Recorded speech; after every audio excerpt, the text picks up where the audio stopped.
முதலாவதாக தயாரிப்பாளர் திரு செந்தில் தியாகராஜன் அவர்கள். எல்லா பத்திரிகையாளர்களுக்கும் இப்போ மிகவும் நன்றி வந்ததற்கு. இது நாங்கள் 3 தலைமுறையாக திரைப்படத்துக்கும் திரைப்படத்துறைக்கும் இன்றைக்கும் எங்களோட சப்போர்ட் இருக்குது. நீங்களும் எங்கள் சப்போர்ட் நேற்று கொண்டு இருக்கிறீர்கள். ஆகவே இது ரொம்ப நன்றி வந்தது. நிக்கில் சார் சொன்னது மாதிரி இது ஒரு அற்புதமான குடும்ப திரைப்படம். இப்போதைக்கு பார்த்தீங்கன்னா பாண்டியராஜ் சார் வந்து ஒரு சுயம்பு தனிப்பட்ட முயற்சியில் இவ்வளோ பெரிய டேரக்டராக வளர்ந்து வந்திருக்கிறார்.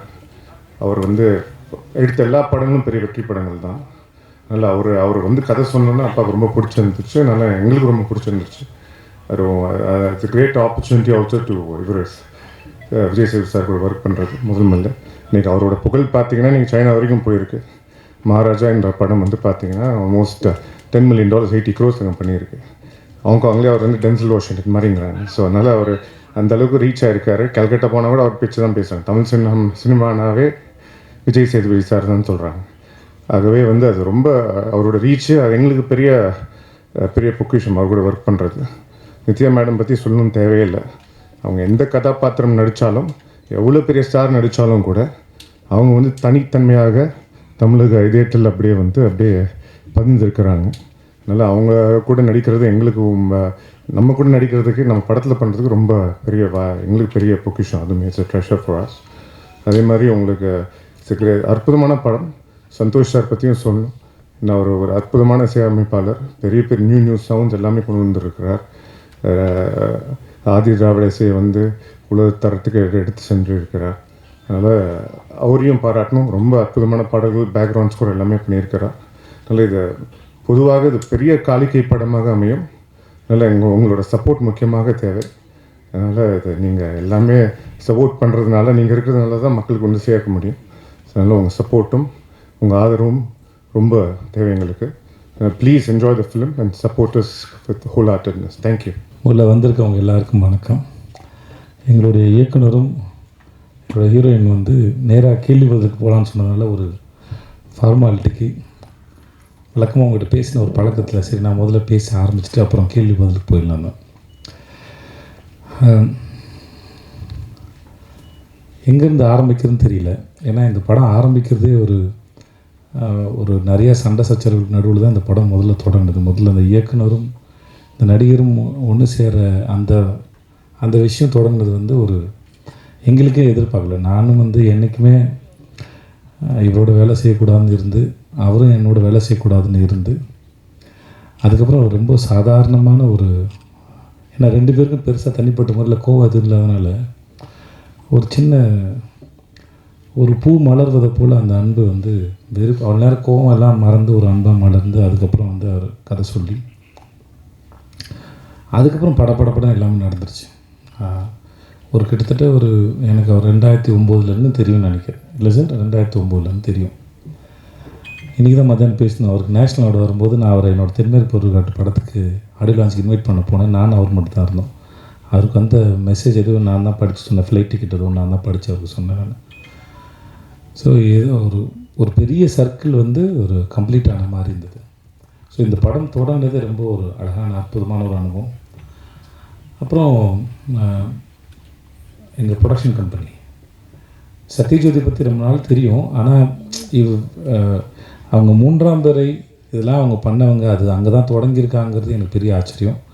சார் உங்கள் ப்ரொடக்ஷனில் வேலை பார்த்ததில் எனக்கு ரொம்ப பெரிய சந்தோஷம் சார். ரொம்ப பெரிய சந்தோஷம் சார். இது வந்து இவ்வளோ படங்கள் பண்ண இந்த நிறுவனத்தோடு நான் வந்து முதல் முறை சேர்ந்து படம் பண்ணலேருந்து ரியலி ரொம்ப பெருமையாகவும் இருக்குது, ரொம்ப சந்தோஷமாகவும் இருக்குது. நாங்கள் எல்லாம் ரொம்ப சந்தோஷமாக படம் பண்ணோம் சார். ரொம்ப நன்றி அதுக்கு.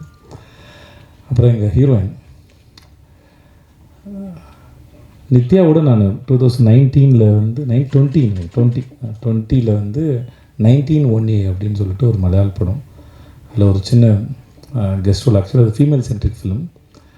அந்த டைரக்டர் வந்து அவங்க பேர் இந்து. ஸோ அவங்க நித்யா தான் நடிக்கிறாங்க எனக்கு தெரியாது. ஆக்சுவலாக வந்து இந்துவோட கதை அதை பிடிச்சி போய் அவங்களுக்காக பண்ணலான்னு சொல்லி போனது அது. அப்போ 2 பேரும் ஏதாவது ஒரு நல்லா எல்லாம் சேர்ந்து போய் இது ஒரு படம் ஒர்க் பண்ணுவோம் அப்படின்னு பேசிட்டு வந்தது. அதுக்கப்புறம் இப்படி நடக்கும் எதிர்பார்க்கல. ஏன்னா இந்த மாதிரியான ஒரு படம் நித்யாவோட ஒர்க் பண்ண ரொம்ப நாள் ஆசை இருந்துச்சு. ஆனால் இந்த மாதிரியான ஒரு படத்தில் அவங்களோட ஒர்க் பண்ணுறது பெரிய சந்தோஷம். படம் பார்க்கும்போது அவங்க எல்லாருக்கும் தெரியும். இந்த கதாபாத்திரத்தில் நித்யாவை தவிர வேறு யாரையும் இமேஜினே பண்ண முடியாது. எனக்கு தெரிஞ்சிருக்க அவங்க பண்ண எல்லா படத்துலையும் அப்படி நினைக்கிறேன். நித்யா ஒரு படம் நடித்தாங்கன்னா அதுக்கப்புறம் அந்த இடத்துல வேற ஒருத்தர் வச்சு பார்க்கவே முடியாது. அதுதான் நித்யா. ஏன்னா அது சும்மா வந்தோம், இது சீனு, இது டயலாகு, ஓகே இது கோரியோகிராஃபி, இதை நடிப்போம் அப்படின்லாம் இல்லை. அதை முழுமையாக புரிஞ்சுக்கிட்டு அது என்ன பண்ணலாமோ, இன்னும் எப்படிலாம் பண்ணலாமோ, டைரக்டுக்கு என்னெல்லாம் தேவையோ அது எல்லாத்தையும் சரியாக புரிஞ்சுட்டு அதை சரியாக பண்ணிடணும் மெனக்கிடக்கூடிய ஒரு ரொம்ப அற்புதமான ஒரு ஆர்டிஸ்ட்டு. நான் நித்யாவோட ஒர்க் பண்ணது ரொம்ப பெரிய சந்தோஷம். தேங்க்ஸ் நித்யா. இந்த படத்தில் நீங்கள் வந்து ரொம்ப நன்றி. பாண்டராஜ் சார் பற்றி சொல்லிட்டேன், சண்டே பற்றி தான் சொன்னேன். ஆனால் நிறைய பேரோட ஒர்க் பண்ணியிருக்கோம். ஆனால்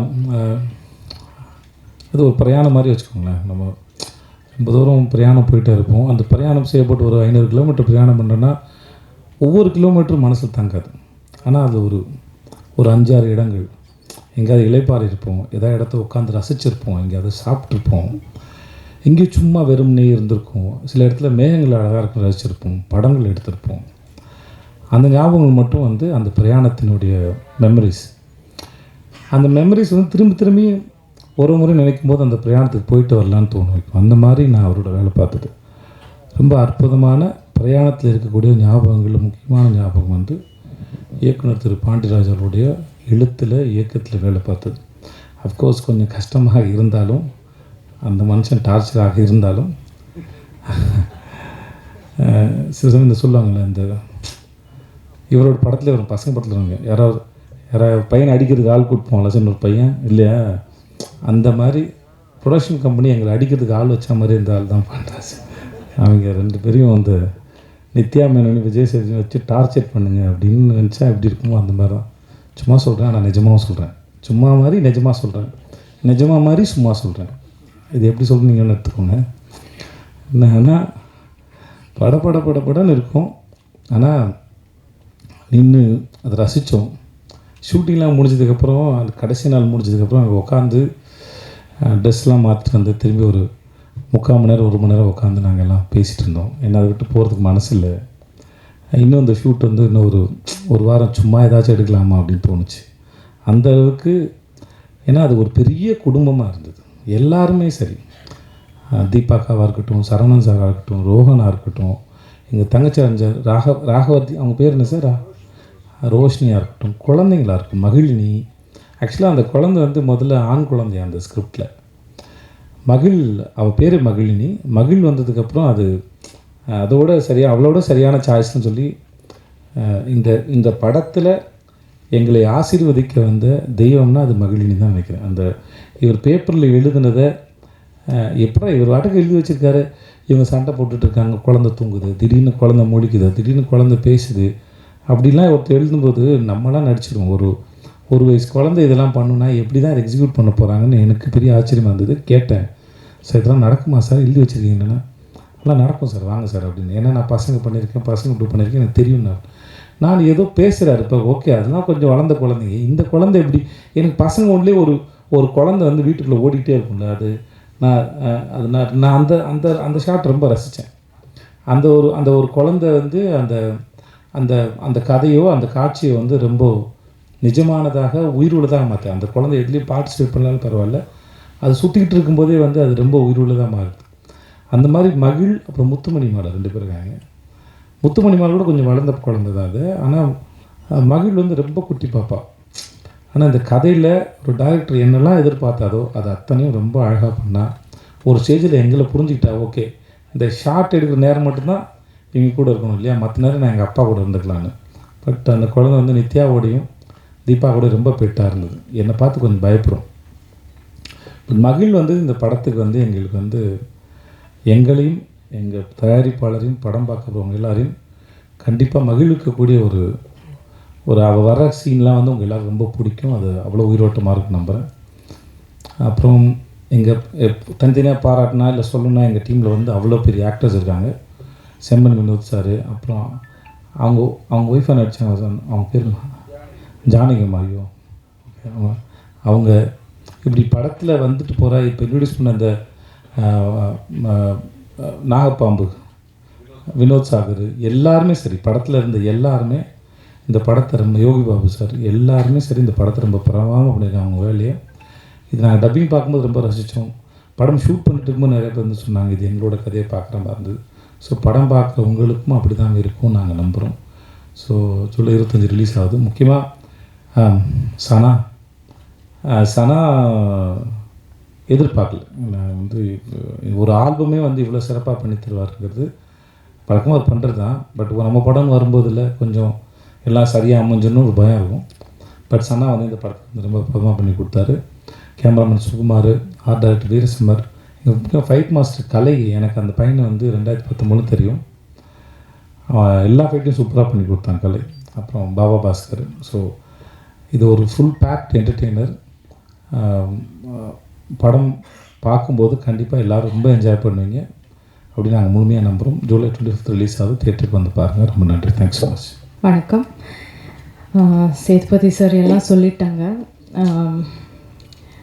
ஐ திங்க் மோரலெஸ் எல்லாருக்கும் அந்த மாதிரி ஒரு சேம் தாட்ஸ் தான் இருக்குது. ஸோ சிம்பிளாக சொல்லிடுறேன். இந்த படம் ஷூட் பண்ணுறது it was one of the most happiest experiences of my life. ஏன்னா ஒரு படம் பண்ணும்போது நிறையா பேர் இருப்பாங்க. எஸ்பெஷலி நம்ம படத்தில் ஆக்டர்ஸ் நிறையா பேர் இருந்தாங்க.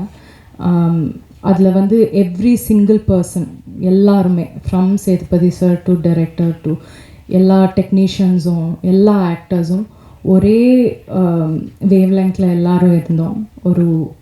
எதுவும் ஒரு ஈகோ இல்லாமல் ஒன்றுமே இல்லாமல் ரொம்ப ஈஸியாக சிம்பிளாக இருந்தோம் எல்லோரும். ஸோ நான் ஆடியோ ஃபங்க்ஷனில் சொன்னேன், ஈவன் ஒருத்தர் கூட ஏதாவது பிரச்சனை இருந்தால் அது வந்து அவ்வளோ பர்ஃபெக்ட் ஆகாது. ஸோ அது அவ்வளோ அந்த எக்ஸ்பீரியன்ஸ் அவ்வளோ பர்ஃபெக்டாக இருக்கிறதுக்கு எல்லாருமே காரணம். ஸோ எனக்கு personally it was one of the happiest shoots. And எனக்கு I am the most confident about this film. இந்த ஃபிலிம் வந்து எல்லாருக்கும் ரொம்ப பிடிச்சிடும்னு ரொம்ப கான்ஃபிடெண்ட்டாக இருக்கேன். So yeah, I hope you all like it and நன்றி. அதான் சரி, ஸ்ட்ரெயிட்டாக கேள்வி போயிடலாமே அப்படின்னு இயக்குனர் வந்து இல்லை எனக்கு இன்னும் பேசி தான்ட்டார். அதனால் நாங்கள் நடிகராக தான் இன்றைக்கி வந்திருக்கோம். ரொம்ப நாள் ஆச்சு மீடியாவை சந்தித்து, கிட்டத்தட்ட ஒரு 3 வருஷத்துக்கு மேலே ஆச்சு. உங்களை சந்திக்கிறதுல எனக்கு ரொம்ப சந்தோஷம். தலைவன் தலைவி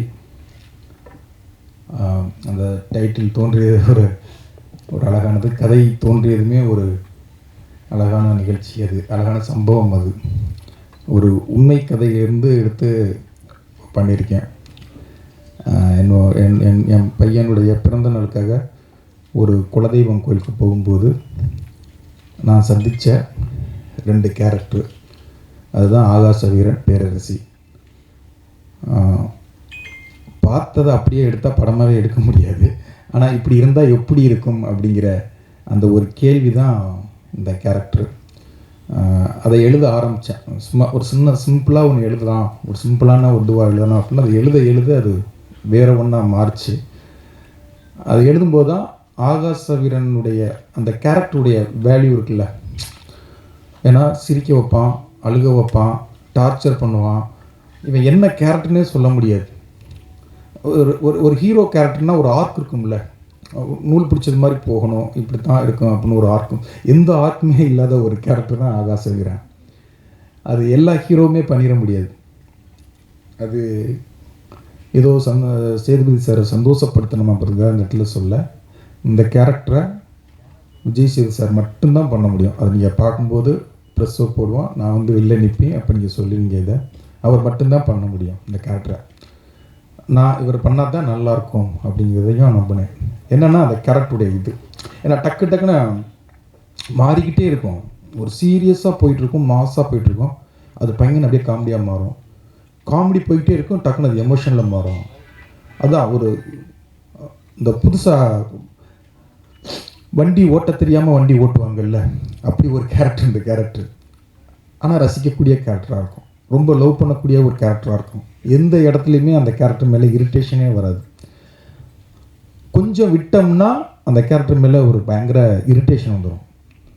அப்போ இது அவர் மட்டும்தான் பண்ண முடியும். அதை ரொம்ப அழகாக ரொம்ப ரசித்து அதை எடுத்தோம். ஸ்பாட்லேயே எல்லாருமே வந்து அதை அவர் பண்ணுற ஒவ்வொரு மொமெண்ட்டையுமே ரொம்ப சிரித்தாங்க. எல்லாருமே பொதுவாக யூனிட்டில் வந்து தூரமாக போயிடுவாங்க. ஒரு கட்டத்துக்கு மேலே ஒரு 4-5 நாளில் அப்படியே அங்கே போய் உட்காந்துருவாங்க. ஆனால் நித்யாவும் சேது சார் பண்ணும்போது வேடிக்கை பார்ப்பாங்க. ஒரு மேனேஜர் எல்லோரும் வந்து நிற்பாங்க. அது அழகாக அவங்க ஆக்டிங் அப்படி அழகாக இருந்தது. அதே மாதிரி தான் பேரரசி கேரக்டரும். பேரரசி இப்படித்தான் அப்படின்னு ஒரு எந்த ஆர்க்குமே இருக்காது. அவளும் அப்படித்தான், ரொம்ப அன்பானவ, அழகான அம்மா, நல்ல மருமக, நல்ல மனைவி. டப்புன்னு எப்போ மாறுவா எப்படி மாறுவான்னு எல்லாருடைய மனைவி மாதிரி இருந்தால் அவளை எப்படி ஹேண்டில் பண்ணுறதுங்கிறதே ரொம்ப கஷ்டமான கேரக்டர். ஆனால் அவளை ரொம்ப பிடிக்கும். ரொம்ப ஹஸ்பண்ட் அப்படி லவ் பண்ணுவாள். அப்போ இந்த கேரக்டர் யார் பண்ணுறது அப்படின்னா அது நித்யாவை தவிர வேறு ஒரு ஆப்ஷன் எனக்கு இல்லவே இல்லை. நான் இது வரைக்கும் 11வது படம், எனக்கு 10 படங்கள்லையுமே என்னுடைய ஹீரோயின் நான் நினச்ச ஹீரோயின் எனக்கு வந்ததே கிடையாது. முதல் தடவையாக என்ன ஸ்கிரிப்டில் எழுதணுன்னோ நித்யா மேனன் தான் இது ஹீரோயின்னா எனக்கு இந்த படத்தில் வந்திருக்கு. அப்படி இந்த படத்துக்கு நான் நினச்ச ஹீரோயின் கொடுத்த என் தயாரிப்பாளர் சத்யஜோதி தியாகராசன் சாருக்கும், செந்தில் சார், அர்ஜுன் சார், ரொம்ப நன்றி. அந்த கேரக்டர் வந்து நித்யா, அதாவது அது டாமன்ஜெரி லவ்னு சொல்லுவோம்ல, ஒரு புருஷன் பொண்டாட்டி சண்டையே நிறைய பேருக்கு கனெக்ட் ஆகும். அவங்க ஹஸ்பண்டோ அவங்க மனைவியோ அது வந்து 2 பேரும் என்னமோ உண்மையாகவே இவங்க வாழ்ந்தாங்களோ அப்படிங்கிற அளவுக்கு சாருடைய மனைவி வந்து கோவப்படுற அளவுக்கு 2 பேரும் அவ்வளவு உண்மையாகவே இவங்க வாழ்ந்துருக்காங்கடா அப்படிங்கிற அளவுக்கு அழகாக நடித்து கொடுத்தாங்க 2 பேருமே. நான் கொஞ்சம் டார்ச்சர் தான் சார். ஏன்னா முதல் நாள் 2 பேர் ஃபஸ்ட்டு 2 நாள் சேது சார் மட்டும் வச்சு எடுத்துட்டேன். 3வது நாள் தான் 2 பேர் காம்பினேஷனும் சாஃப்டாக ஆரம்பித்தேன். நித்யா மேனனுக்கு வந்து சாமி கும்பிட்டு அப்படி ஒரு மணி அடிச்சுட்டு கும்பிட்டு போங்க. இந்த சாங்கில் பார்த்தீங்கல்ல அது அப்படின்னா அப்பா ரொம்ப சாஃப்டான டேரக்டர் அப்படின்னு அவங்க நினச்சாங்க. அப்புறம் 2 பேரையும் வச்சு ஒரு லவ்வர்ஸ் பேசிக்கிற மாதிரி ஒரு சீன் எடுத்தேன். அது உட்காந்தே தான் பேசணும், ரொம்ப ஜாலியாக சிரிச்சுக்கிட்டே எடுத்தோம். அது சீனும் நல்லா ரொம்ப வந்தது. படம் ஃபுல்லாக அப்படி தான் இருக்கும் அப்படின்னு நினச்சாங்க. அப்புறம் கொஞ்சம் ஷிஃப்டிங் அப்படின்னு நல்ல வெயில், அந்த ஒரு டாப் ஆங்கிளில் பார்த்துருப்பீங்களா, ஒரு பாறைக்கு நடுவில் பள்ளமாக இருக்கும். கொஞ்சம் தடுமாறுனா அங்கிட்டு போய் விழுந்துடணும், இல்லை இங்கிட்டு விழுந்துடணும். அவ்வளோ ஒரு ரிஸ்க்கான இடம். அது நடுவில் பைக்கை ஓட்ட விட்டேன். அப்படியே பார்த்தாங்க, இதுலேயே சார் வண்டியை ஓட்டணும் அப்படின்னதுக்கு பின்னாலே உட்காரணும் அப்படின்னா நல்லா உட்காரணும். அந்த சாங்கில் இருக்கும். அது கொஞ்சம் என் மூடு இது தான் அப்படின்னு உங்களுக்கு முகத்தை காமிச்சேன். சரி இதை முடிச்சுட்டு விட்டுருவார் போல, ஏன்னா 4:30 ஆயிடுச்சு அதை எடுத்து முடிக்கும்போது. சரி ஃபஸ்ட்டு நாள் கொஞ்சம் மூடாகவே நல்லா நிறைய எடுத்துட்டான், விட்டுருவார் அப்படின்னு நினச்சாங்க. பக்கத்தில் யானைமலை இருக்குது, கொஞ்சம் மேலே ஏறுமா நல்லாயிருக்கும் அப்படின்னா இது இன்னொரு நாள் எடுத்துக்கலாமே அப்படின்னாங்க. இல்லை அடுத்தலாம் கூட்டம் வந்துடும், ஷூட்டிங் எடுக்கும் தெரிஞ்சு, இப்போ நான் ஃப்ரீயாக எடுத்து வந்துடலாம், பர்மிஷன் நைட் தான் இருக்குது. சரி நீ ஏறினா மலை ஏறிக்கிட்டு இருக்கான். ஒரு 1 ஹவர் ஏறலாம், ஒரு 45 நிமிஷம் இருக்குமா. அது ஏறிட்டு அது எடுத்துட்டான், நினச்சது எல்லாத்தையுமே எடுத்துட்டான். ஏன்னா ஃபஸ்ட்டு நாளே இப்படி வச்சு பண்ணுறீங்க அப்படின்னாங்க. இல்லை மைண்ட் செட் ஆகிக்கிங்க, இதை நான் ஃபஸ்ட்டு நாளே எப்போவுமே நான் ஆர்டிஸ்ட்டுக்கு மைண்ட் செட் பண்ணிடுவேன், இதுதான் இப்படி தான் எடுக்கணும் அப்படின்னா. ஆனால் அது 70 நாளும் அதுதான். ஃபஸ்ட் நாள் எப்படி ஓடணுமோ அதே மாதிரி நான் ஓடிக்கிட்டே இருக்கும்போது கொஞ்சம் யாராவது நடந்தால் எனக்கு கோவம் வரும். அந்த கோவத்தை தான் நான் இதுவாக காமிச்சிருப்பேன். அப்படி காமிச்சிருந்தேன், சாரி சார். அதே மாதிரி தான் தயாரிப்பாளர் செயலையும் அந்த மாதிரி தான். நான் ஏதாவது இதுவானா டக்குன்னு செந்தில் சாருக்கு ஃபோன் அடிச்சு, சார் அது நடக்கலை சார், ஏன் சார் நடக்கலை அப்படின்னு சொல்லி கோவப்படுவேன். என்னென்னா அந்த படம் நல்லா வரணும், அந்த சொன்ன பட்ஜெட்டுக்குள்ளே முடிச்சு கொடுத்துடணும். எனக்கு என்னென்னா அந்த சொன்ன வார்த்தையை காப்பாற்றணும். இத்தனை நாள்னா அத்தனை நாளைக்குள்ளே முடிச்சிடணும், இந்த பட்ஜெட்னா இந்த பட்ஜெட்டுக்குள்ளே முடிச்சிடணும், ஆர்டிஸ்ட்டுக்கு இத்தனை நாள்னா அத்தனை நாளைக்குள்ளே முடிச்சிடணும். திருப்பி இன்னொரு 10 நாள் கிடைக்குமா, இன்னும் ஒரு 5 நாள் கிடைக்குமா, இன்னொரு அது தேவையில்லாத இது வரும். அதுக்காகத்தான் என்னுடைய வேலையை நான் கரெக்டாக பண்ணணும் அப்படிங்கிறது மட்டும்தான். மற்ற எல்லாருமே பயங்கரமாக லவ் பண்ணுற ஒரு கேரக்டர் தான். உண்மையிலே இது ரொம்ப சந்தோஷமாக இந்த படம் முடியும் போது, எப்போவுமே ஒரு படம் முடியும் போது எப்படா முடிக்கலாம், அடுத்த படத்துக்கு போகலாம்னு ஆர்டிஸ்ட்டுக்கு ஒரு மனநிலை வந்துடும், இல்லை டெக்னீஷியனுக்கும் வந்துடும். ஆனால் இந்த படத்தில் என்னன்னு தெரில, 75 நாள் நாங்கள் பிளான் பண்ணோம், 71-72 நாள் எடுத்தோம். 2 பேருமே கெஞ்சுறாங்க, சேது சாரும் மாமா, ப்ளீஸ் இன்னும் 2 3 நாள் எடுங்க, தயவு செய்து பிரேக்கப் வந்து ஷெட்யூலை முடிச்சிடாதீங்க ப்ளீஸ் ப்ளீஸ், ஏன் அவசரப்படுறீங்க, நம்ம 75 நாள் தானே ஷெட்யூல் கொடுத்துருக்கோம், இன்னும் மெதுவாக எடுக்கலாம், இன்னும் நம்ம எல்லோரும் ஒன்று சேர்ந்து இருக்கலாம். என்னென்னா அது உண்மையாகவே எனக்கு அது கடைக்குட்டி சிங்கம் படத்தில் அந்த ஃபீல் கிடச்சது. அது எல்லாருமே வந்து ஒரு குடும்ப ஆட்கள் மாதிரி அப்படியே இதுவாகிடுவாங்க. அந்த ஃபீல் இந்த படத்தில் அதை விட அதிகமாகவே கிடச்சிது. ஒன்றாவே உட்காந்துருப்போம், ஒன்றா சாப்பிடுவோம். சார் பரோட்டா போடுவார், அதில் ரிஸ்க்கான பரோட்டா போடுவார், சாக்லேட்டு பரோட்டாம்பார், அது என்ன சார் வாட்டர்மெலன் பரோட்டான்னு கொடுப்பாரு. நாளைக்கு ஷூட்டிங் இருக்கே அதை சாப்பிட்றதா வேண்டாமான்னு பயம் இருக்கும், சாப்பிடுங்க நல்லா இருக்கும் அப்படிம்பாரு. அப்புறம் ஒவ்வொன்றும் ஒவ்வொரு வெரைட்டியாக கண்டுபிடிச்சிக்கிட்டே இருப்பார். அவன் பரோட்டா கண்டுபிடிச்சவங்க கூட இவ்வளோ வெரைட்டி கண்டுபிடிச்சிக்க மாட்டார். அதை சாப்பிட்றதுக்கு ஒரு கூட்டம் ரெடியாக இருக்கும், வாங்கடா அப்படின்னு சொல்லி இது பண்ணிவிடுவார். அது சந்தோஷம், ரொம்ப சந்தோஷம். அதே மாதிரி இந்த குழந்தைகளாக இருக்கும் ஒவ்வொரு கேரக்டர் எல்லாருமே, யோகி பாபுலேருந்து எல்லாத்தையும் ஒவ்வொரு ஆளையும் சொல்லணும். அவ்வளோ பேருமே ரொம்ப கேமராமேன், அவனும் நானும் அவன் அசிஸ்டண்ட் ஸ்டில் ஃபோட்டோகிராஃபராகவும் நான் அசிஸ்டண்ட் டேரக்டராகவும் இருந்தோம். அவன் நானும் சேர்ந்து அவ்வளோ நித்யா தான் கேட்டாங்க, உங்களுக்கு ஃபஸ்ட்டு படமா அப்படின்னாங்க. ஆமாம் அப்படின்னு. அப்படி தெரியலையே அவ்வளோ, ஏன்னா 2 பேரும் ஓடிட்டே இருப்பாங்க, லைட் பண்ணுறது தெரியாது, எடுக்கிறது தெரியாது, அவ்வளோ ஸ்பீடாக ஓடிட்டே இருப்பான். அதே மாதிரி எடிட்ரு பிரதீப்னு சொல்லி கதைகளில் நான் லான்ச் பண்ணேன். இன்றைக்கி அவன் விஜய் சார் வரைக்கும் வந்திருக்கான். இந்த படத்தில் ட்ரெய்லர் பண்ணியிருக்கான், அது கொஞ்சம் ட்ரெய்லருக்கு டைம் ஆச்சு, இல்லைன்னா இன்றைக்கே ஸ்க்ரீன் பண்ணியிருப்பான். அவ்வளோ அழகாக பண்ணியிருக்கான். அதே மாதிரி ஆர்ட் டைரக்டர், ஃபைட் மாஸ்டர் சூப்பராக 4 நாள் பிளான் பண்ண ஃபைட்டை 2 நாள்லாம் எடுத்திருக்கான். அது அவருடைய அந்த கிளாரிட்டி அவ்வளோ சூப்பரான ஒர்க் அவர்கிட்ட. அதே மாதிரி முதல் தடவையாக சனாவும் நானும் வேலை பார்த்துருக்கோம். எனக்கு ரொம்ப பிடிக்கும் சனாவோட. ஒவ்வொரு தடவையும் இடையில் பசங்க 2 கூட நாங்கள் போய் பேசணும், அது சரியாக செட் ஆகலை. இந்த படத்தில் வந்து 5 சாங் பண்ணியிருக்காரு. 5 சாங்குமே ரொம்ப, நீங்கள் கேட்டீங்கன்னா உங்களுக்கு தெரியும், இப்போ 2 சாங் தான் கேட்டிருக்கீங்க. ரொம்ப அவ்வளோ பெஸ்ட்டு ஆல்பமாக இருக்கும். கண்டிப்பாக என்னுடைய படங்களில் இது ரொம்ப முக்கியமான ஆல்பமாக இருக்கும். 5 தீம் போட்டிருக்காரு. அதில் 4 சாங்கு விவேக் பண்ணியிருக்காரு, 1 சாங்கு கார்த்திக் நேத்தா எழுதியிருக்காரு.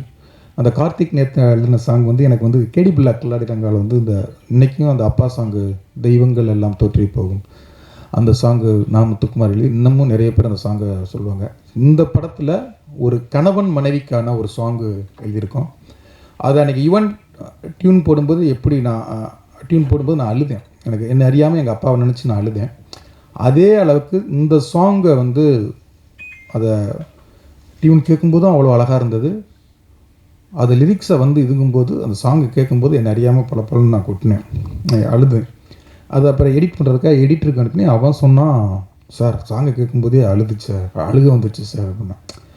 அந்த சாங் விஷுவலாக பார்க்கும்போது உண்மையாகவே கணவன் மனைவியை பிரிஞ்சிருந்தாவோ, காதலன் காதலியை பிரிஞ்சிருந்தாவோ, நண்பன் நண்பனை பிரிஞ்சிருந்தாவோ, அவங்க எல்லாருக்குமே இந்த சாங்கை கேட்கும்போது ஒரு உண்மையிலே ஒரு பயங்கர ஒரு ஃபீல் வரும், ஒரு யோசிப்பாங்க கண்டிப்பாக. இந்த படம் வந்து டைவர்ஸை பற்றி கொஞ்சம் பேசியிருக்கோம். இன்றைக்கி வந்து டைவர்ஸ் வந்து ரொம்ப அதிகமாகிட்டே இருக்குது. ஏன் அப்படிங்கிற ஒரு கேள்வி தான் இந்த கதை. அதை வந்து ஒரு விஷயமாக பேசியிருக்கோம். அது கண்டிப்பாக இந்த படத்துக்கு அப்புறம் நிறைய பேர் யோசிப்பாங்க. கடைக்குட்டி சிங்கம் நம்ம வீட்டு பிள்ளை படங்கள் பார்த்துட்டு நிறைய அக்கா தம்பிகளும் அண்ணன் தங்கச்சிகளும் ஒன்று சேர்ந்துருக்குன்னு என்கிட்ட சொல்லுவாங்க. நிறைய கணவன் மனைவிகள் யாராவது டைவர்ஸ் ஆகணும்னு ஆசைப்பட்டிருந்தாவோ, இல்லை கோர்ட்டுக்கு போய் கொண்டிருந்தாவோ, போகணுமா அப்படிங்கிறத ஒரு யோசனையை கொடுக்கும் அப்படின்னு நான் அந்த படத்தை நம்புகிறேன். கண்டிப்பாக வந்து யோசிக்க வைக்கும் அப்படிங்கிற நம்பிக்கை எனக்கு இருக்குது. அது படம் பார்த்ததுக்கப்புறம் பார்ப்போம். நன்றி, தேங்க்யூ. தலைவன் தலைவி படத்தை பற்றியும் தலைவன் தலைவி படத்தை பற்றியும் மட்டுமே ஆன கேள்விகளுக்கு நீங்கள் கேட்கலாம்.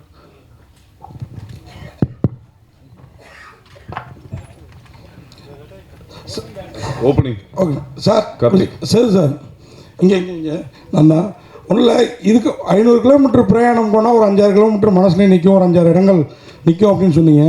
இதுக்கப்புறம் பாண்டியராஜ் அவர் கூட பிரயாணம் போவீங்களா என்ன? ஏன்னா 2 பேருமே பேசிக்கிட்டதில் ஒரு பூடகமாக ஏதோ ஒரு தெரிஞ்சுது எங்களுக்கு, ஏதோ ஒரு சின்ன சண்டை சச்சரவு, அது என்ன இது? கேட்குதா சார்? ஆமாம் சார், அது ஒரு சண்டை தான் சார், அது ஒரு சண்டை தான் சார். அது இங்கே புது இடத்துல சும்மா நல்லா இருக்குது அப்படியே. ஆனால் படம் அப்படியே கேட்குதா? இப்போ கேட்குதா? ஒரு நிமிஷமா ஓகே சார். செக் கேட்குதா உங்களுக்கு? ஓகே. 2 பேருக்கு மிஸ் அண்டர்ஸ்டாண்டிங் வந்தது, படம் பண்ண வேணாம்னு நினச்சோம். ஆனால் படம் பண்ணும்போது அது வந்து ரொம்ப அழகான அனுபவம் ஆயிடுச்சு. கண்டிப்பாக அவரோட நிறைய படம் பண்ணுவேன் நான்.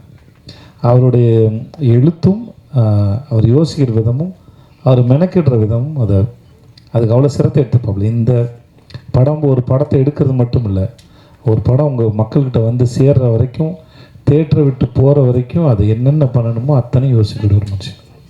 அவ்வளோ பொறுப்பாக அதை செய்யக்கூடியவர். ஹீரோயின் மேடம், ஒரு கேள்வி. அதாவது நீங்கள் அருமையாக நடிப்பீங்க, நான் கூட ஏன் தொடர்ந்து பண்ண மாட்டேன், தமிழை விட மலையாளத்துக்கு அதிக முக்கியத்துவம் கொடுக்குறீங்களோ?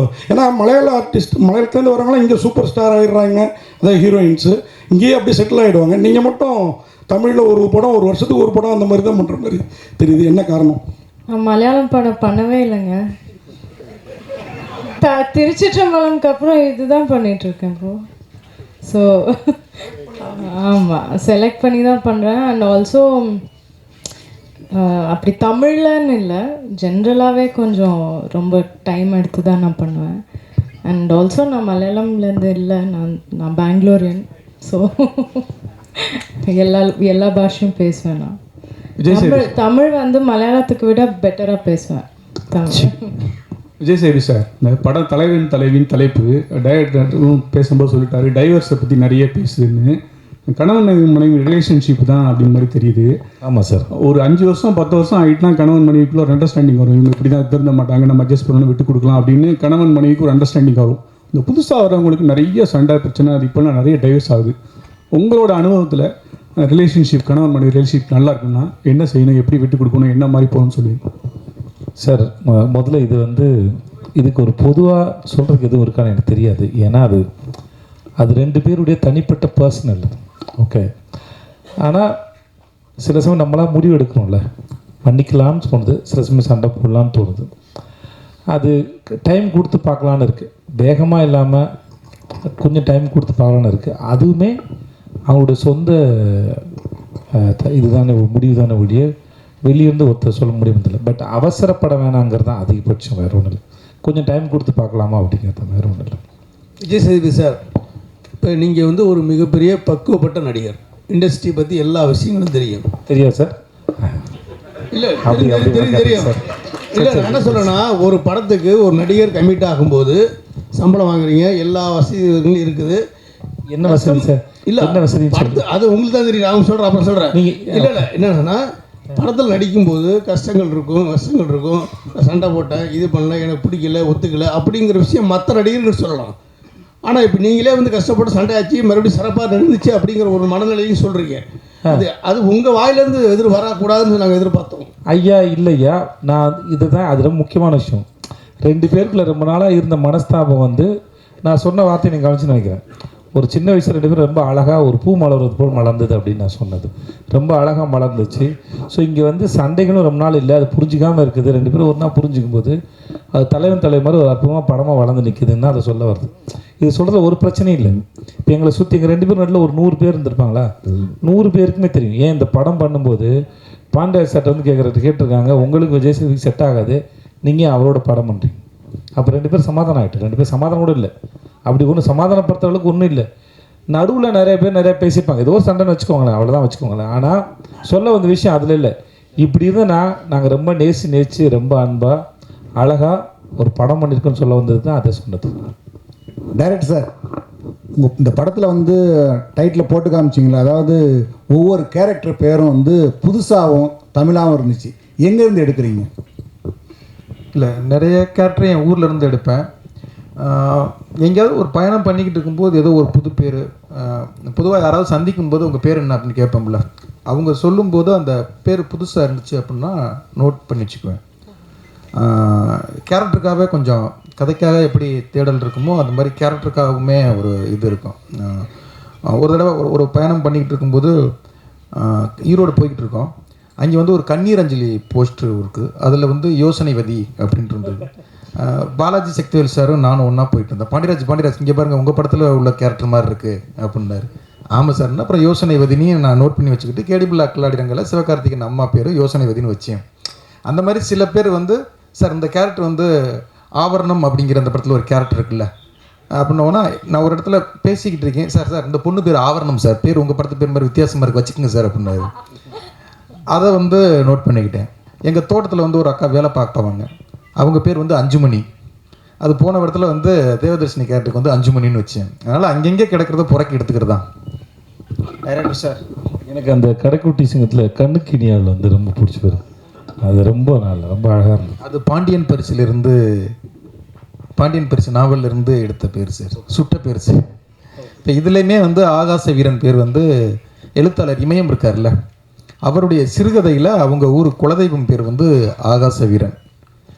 அப்புறம் வந்து அந்த பேர் எனக்கு ரொம்ப பிடிச்சிருந்தது. அவருக்கு ஃபோன் பண்ணி கேட்டு அந்த சிறுகதையை நான் விலைக்கு வாங்கிக்கிட்டு அந்த ஆகாசன் வீரன் பேரையும் அந்த சிறுகதையில் உள்ள ஒரு சின்ன போர்ஷனையும் அந்த படத்தில் நான் பயன்படுத்தியிருக்கேன். எங்களுக்கு இன்னொரு சர்ப்ரைஸ் என்னென்னா, அந்த சிறுகதையிலிருந்து தான் ஆகாச வீர பேர் எடுத்தேன். நாங்கள் ஒரு கோயிலில் போய் ஷூட் பண்ணோம்.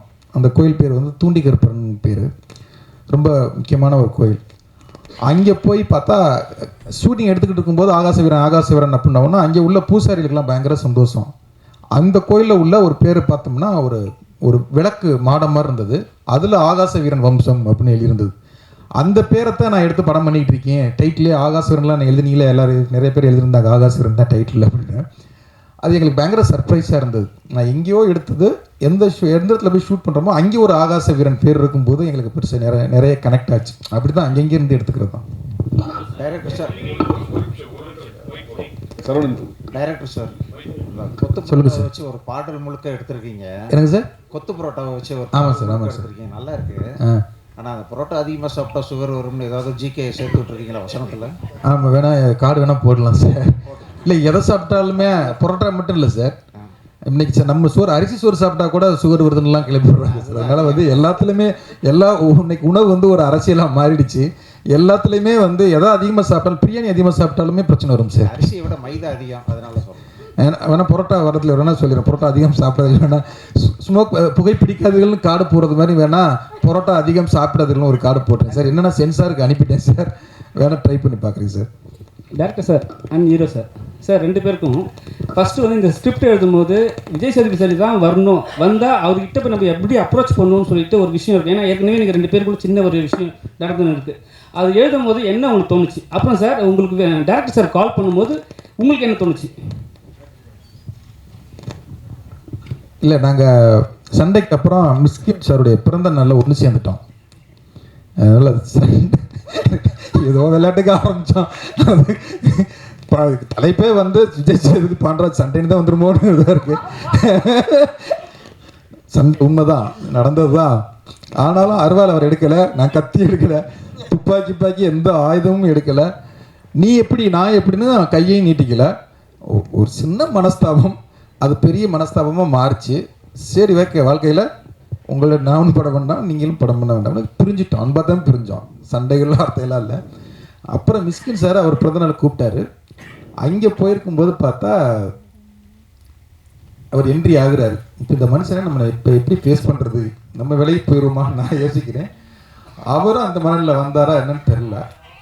சரி, ஹாய் சொல்லிடுவோமா இல்லை அப்படியே விலை ஓரமா, ஒரு ஈகோ இருக்கும்ல, பொதுவாக மனிதனுக்குள்ள ஒரு ஈகோ இருக்கும்ல, அந்த ஈகோ எனக்கு கொஞ்சம் அதிகாரம்னு வச்சுக்கங்களேன். ஓடிக்கிட்டே இருக்குது, கேக் வெட்டுவோம் அப்படின்னு மிஸ்கின் சார் கூப்பிடுறாரு. அப்புறம் அந்த கூட்டத்தோட மிங்கிள் ஆகிட்டோம். இந்த கூட்டத்துக்கு அந்த மனுஷன் நம்மளை பார்க்க போகிறான் அப்படின்ட்டு மிங்கிள் ஆகிட்டோம். திடீர்னு பார்த்தா கேக் வெட்டிக்கிட்டு இருக்கும்போது ஒரு கை வந்து அப்படி கழுத்தோடு இழுக்குது. இழுத்துட்டு பார்த்தா திரும்பி பார்த்தா இவர், என்ன தலைவா,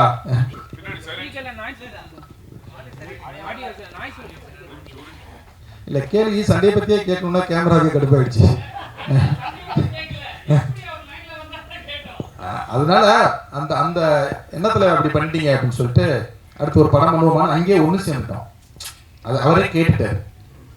இல்லை தலைவா, அன்னைக்கு நீங்கள் கொஞ்சம் அப்படின்னு, இல்லை நீங்களும் கொஞ்சம் அப்படி தான் பேசுனீங்க அப்படின்னு. சரி, ஓகே, அடுத்து ஒரு படம் பண்ணுவோம் அப்படின்னா அப்புறம் கதையை வந்து நான் என் கேமராமேன்கிட்ட சொன்னேன், இது சேது சார் பண்ணால் தான் நல்லா இருக்கும்னா. சேது சாரோட அவன் வந்து நிறைய படங்கள் பண்ணியிருக்கான். அவன் உடனே ஃபோன் அடித்து, பாண்டியராஜ் ஒரு சரியான கதை வச்சுருக்கான் கேளுங்க அப்படின்னா. ஓகே, வர சொல்லுங்கள், எனக்கு ஒன்றும் பிரச்சனை இல்லை.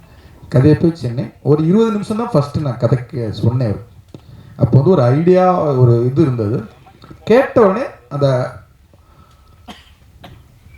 ஆகாச வீரன், பேரரசி, பொற்சொல்வன், அந்த ஒரு 10 கேரக்டர் பேரும்போதே அவர் ரொம்ப சார் சூப்பராக இருக்குது சார் பேரே ரொம்ப அழகாக ஒரு ரசிக்கிற விதம் இருக்குல்ல, ஒரு கதையை வந்து அவ்வளோ அழகாக அதை ரிசீவ் பண்ணி அவ்வளோ அழகாக ரசித்து சார் நான் அதை உடனே பண்ணுறேன். அவர் மேனேஜர் குமார் சார் 2 பேரும் தான் கேட்டாங்க.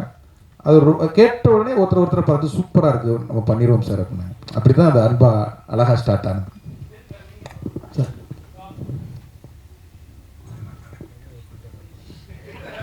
Sir Thiagarajan sir. இல்லை சார், எல்லாத்தையும் அவர் கேட்குதா, எல்லாத்தையும் சொல்லி முடிச்சிட்டார்ல. இதுக்கு மேலே சொல்கிறதுக்கு ஒன்றும் இல்லை. சுகு சார் சொன்னாப்புல அதான் எல்லாமே சொல்லி முடிச்சா. இதுக்கு மேலே நான் என்ன பதில் சொல்கிறேன்னு தெரியல. கதையை சொன்ன உடனே அது ரொம்ப பிடிச்சி போச்சு, அவ்வளோதான். அது இவங்களுக்கும் அவ்வளோதான் சொல்லியிருப்பேன். உங்களுக்கு எல்லாம் சொல்லியிருப்பேன். கதை உங்களுக்கு லைக் 20 மினிட்ஸ் சொல்லியிருப்பார் ஃபஸ்ட்டு. இல்லை ஃபுல் நரேஷன் கொடுத்துருவாங்க. ஃபுல் தானே சொன்னீங்க, ஃபுல் ஸ்டோரி சொன்னீங்க. அவ்வளோதான் இருக்கும்.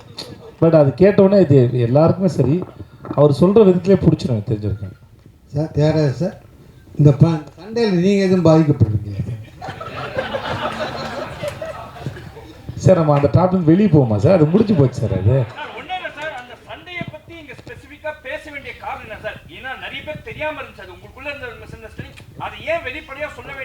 ஏன்னா நாங்களே அதை பதிவு பண்ணிக்க விரும்பணும், பின்னாடி பார்க்கறதுக்கு எங்களுக்கே இதுவாக இருக்கும்ல, அதுதான், வேற ஒன்றும் இல்லை சார். சார் ஒரு நிமிஷம், 3 அங்கே முடிச்சுட்டு வந்துட்டாங்க கேட்குறாங்க. மைக் அங்கே கொடுமா, அங்கே முடிச்சுட்டு இங்கே திருப்பி. சார் வணக்கம். பொதுவாக வந்து உலகத்திலேயே ரொம்ப ஒரு மன நிம்மதி உள்ள மனிதர்கள் வாழக்கூடிய நாடுகள்னு ஒரு 10 சொல்கிறாங்க. அந்த 10 பின்லாந்து, நார்வே இந்த மாதிரி. அங்கே இருக்கக்கூடிய ஒற்றுமை என்ன அப்படின்னா, கடவுள் மறுப்பாளர்கள் அதிகம், அடுத்தது விவாகரத்துகள் அதிகம். ஆனால் தமிழ் சினிமாவில் பார்த்தீங்க அப்படின்னா, இந்த ஒரு தம்பதி அப்படின்னாலே அவங்க விவாகரத்தை பண்ணக்கூடாது அப்படிங்கிற மாதிரி தான் வருது. அது வந்து யதார்த்த மனநிலைக்கும் ஒரு பெண்ணுரிமைக்கும் எதிரான ஒரு மனப்போக்கா, அது எப்படி இருந்தாலும் அட்ஜஸ்ட் பண்ணி தான் ஆகணும் அப்படிங்கிற மாதிரியான ஒரு ஒட்டுமொத்தமாக கேட்குறேன், உங்கள் படத்துக்கு கேட்கல. அப்படி இல்லாமல் இயல்பான ஒரு விஷயத்தை கொண்டு வந்தா என்ன சார்? முதல்ல நீங்கள் ஒட்டுமொத்தமாக கேட்கலாம், நாங்கள் எங்கள் படத்தில் தான் பதில் சொல்ல முடியும். இந்த படத்தில் நாங்கள் வந்து டிவர்ஸ் பண்ணக்கூடாதுன்னு பேசலை. நாங்கள் ஒரு கதாபாத்திரத்தை எடுத்து அதுக்குள்ளே இருக்க இஷ்யூ தான் ஹேண்டில் பண்ணியிருக்கோம். ஸோ அந்த சுச்சுவேஷன் வரும்போது என்னவா இருக்குது, என்ன முடிவு எடுக்கிறாங்க சொல்லியிருக்க மொழியை. அப்புறம் இது வந்து நாங்கள் பெண் சுதந்திரத்துக்கு அகைன்ஸ்ட் எல்லாம் நாங்கள் செய்யவே இல்லை. அது ஒருத்தர் தனிப்பட்ட சுதந்திரம் தானே ஒழிய அதை பற்றி நாங்கள் கமெண்ட் பண்ணல. நாங்கள் எப்பவுமே ஒரு கதை சொல்லும்போது அதில் கதாபாத்திரம் வருது, அந்த கதாபாத்திரம் அதுக்கு என்ன ரியாக்ட் பண்ணுறாங்க அதை பற்றி தான் சொல்கிற மொழிய. இப்போ நீங்கள் சொல்கிற மாதிரி எடுத்துக்கின்னு வச்சுக்கோங்களேன், அது அவங்களுடைய சொந்த வாழ்க்கை என்ன பிரச்சனை, அவங்க ஏன் விவகாரத்துக்கு போனாங்க, அந்த பிரச்சனை எடுத்து நாங்கள் கன்வின்ஸ் பண்ணல. நாங்கள் இன்னொருத்தர் வாழ்க்கை பிரச்சனை எடுத்து நாங்கள் கன்வின்ஸ் பண்ணி இது கட்டாயம் சேர்ந்து வாழணும்னு சொல்ல வரல. நாங்கள் இந்த பிரச்சனையும் இவங்கள பற்றி தான் பேசுகிறோம். ஓகே தானே sir? Thank you sir. So Nithya Menon, உங்களுக்கு கொஸ்டின். ஸோ நீங்கள் தமிழில் படங்கள் ரொம்ப சூஸியாக பண்ணுறதா கேள்விப்பட்டோம். அண்ட் இந்த படம் ஜென்ரலாக நீங்கள் சூஸியாக படங்கள் பண்ணுறீங்க. ஸோ டிரெக்டர் பாண்டியராஜ் கதை சொல்லும்போது உங்களுக்கு ரொம்ப அட்ராக்ட் பண்ண விஷயம் வந்து கதை, ஃபர்ஸ்ட் எடுத்துன கதையா இல்லை விஜய் சேதுபதி பாண்டியராஜ் காம்பினேஷனா, என்ன விஷயம்? இல்லை 100% கதை தான் எனக்கு ஃபர்ஸ்ட் முக்கியம். ஆனால் ஓகே. அண்ட் அதே மாதிரி நீங்கள் வந்து நேஷனல் வாங்கினதுக்கப்புறம் ஒவ்வொரு இயக்குநர்களும் கதை சொல்ல வரும்போது ஆரம்பிக்கிற விஷயம் என்ன, இந்த படம் பண்ணவங்க உங்களுக்கு கண்டிப்பாக ஒரு அடுத்த நேஷனல் அவார்டு கன்ஃபார்ம் அப்படின்னு ஆரம்பிக்கிறாங்களா, எப்படி ஆரம்பிக்கிறாங்க? ஏன்னா ஜென்ரலாக ஒரு ஹீரோயின் கதை சொல்லும்போது உங்களுக்கு மேடம் இல்லை, நான் கதை சொல்லும்போது அவங்க நேஷனல் அவார்டு வாங்கலைங்க, நான் அப்படி சொல்லவே இல்லை, முன்னாடி தான். ஸோ இந்த படத்துக்கு நாங்கள் எதிர்பார்க்கலாம், நேஷனல் அவார்டு எதிர்பார்க்கலாமா, ஏன்னா நீங்கள் சமயம் பண்ணியிருக்கீங்கன்னு சொன்னாங்க. அது என் கையில் இல்லையே. சரி, ஒரு கொஸ்டின் விஜய் சேதுபதி உங்களுக்கு. ஸோ ஜென்ரலாக ஒவ்வொரு ஹீரோயினும் பாலாஜி தானே? பாலாஜி ரொம்ப நாள் கழிச்சு பார்க்குறேன் நினைக்கிறேன். ரொம்ப வருஷம் கழிச்சு பார்க்குறேன் உங்களை. ரொம்ப நாள் கழிச்சு நான் வரேன். ரொம்ப வருஷம் ஆச்சு, பார்த்து ரொம்ப வருஷம் நினைக்கிறேன். ஆமாம், எப்படி இருக்கீங்க? நல்லா இருக்கும் பாலாஜி. தேங்க்யூ. இப்போ நான் ராஜ் டிவியில் ஹெட்டாக ஒர்க் பண்ணுறேன். நான் சன் மியூசிக்கில் ஹெட்டாக இருந்துட்டு இப்போ ராஜ் மியூசிக்ஸில் ஹெட்டாக ஒர்க் பார்த்தே பல வருஷம் இருக்குமே, அதான் கேட்டேன். ஆச்சரியமா இருக்கு. 2 வருஷம் லண்டன் போயிட்டு இடல, அதனால தான். Okay, thank you. லண்டனில் அப்படி இருக்கு? நல்லா இருக்கு, நல்லா தேங்க்யூ. ஸோ இந்த படத்தில் வந்து நீங்கள் சேர்ந்து ஒர்க் பண்ணியிருக்கீங்க. ஹீரோயின் நித்யா மேனன், 2 பேரும் காம்பினேஷனில் வந்து ஒரு மறக்க முடியாத விஷயம் என்ன, ஒவ்வொரு ஹீரோயினுக்கு ஒரு அழகான கெமிஸ்ட்ரி இருக்கும். ஸோ இதில் சொல்லுங்கள் ஜென்ரலாக என்ன விஷயம், ஏன்னா ட்ரெய்லர் பார்க்கும்போது ரொம்ப க்யூட்டாக அழகாக இருக்குது. கீழே கமெண்ட்ஸ்லாம் பார்த்தேன், ட்ரெய்லரில் பயங்கர பாசிட்டிவாக இருக்குது, 2 பேர் காம்போக்கு அவ்வளோ அழகான ஒரு ஃபீட்பேக் இருக்குது. எப்படி செட்டில்? இல்லை, முதல்ல வந்து இது எழுதப்பட்டதான் சார். முதல்ல என்ன எழுதியிருக்காங்களோ அதுதான் ஒன்று.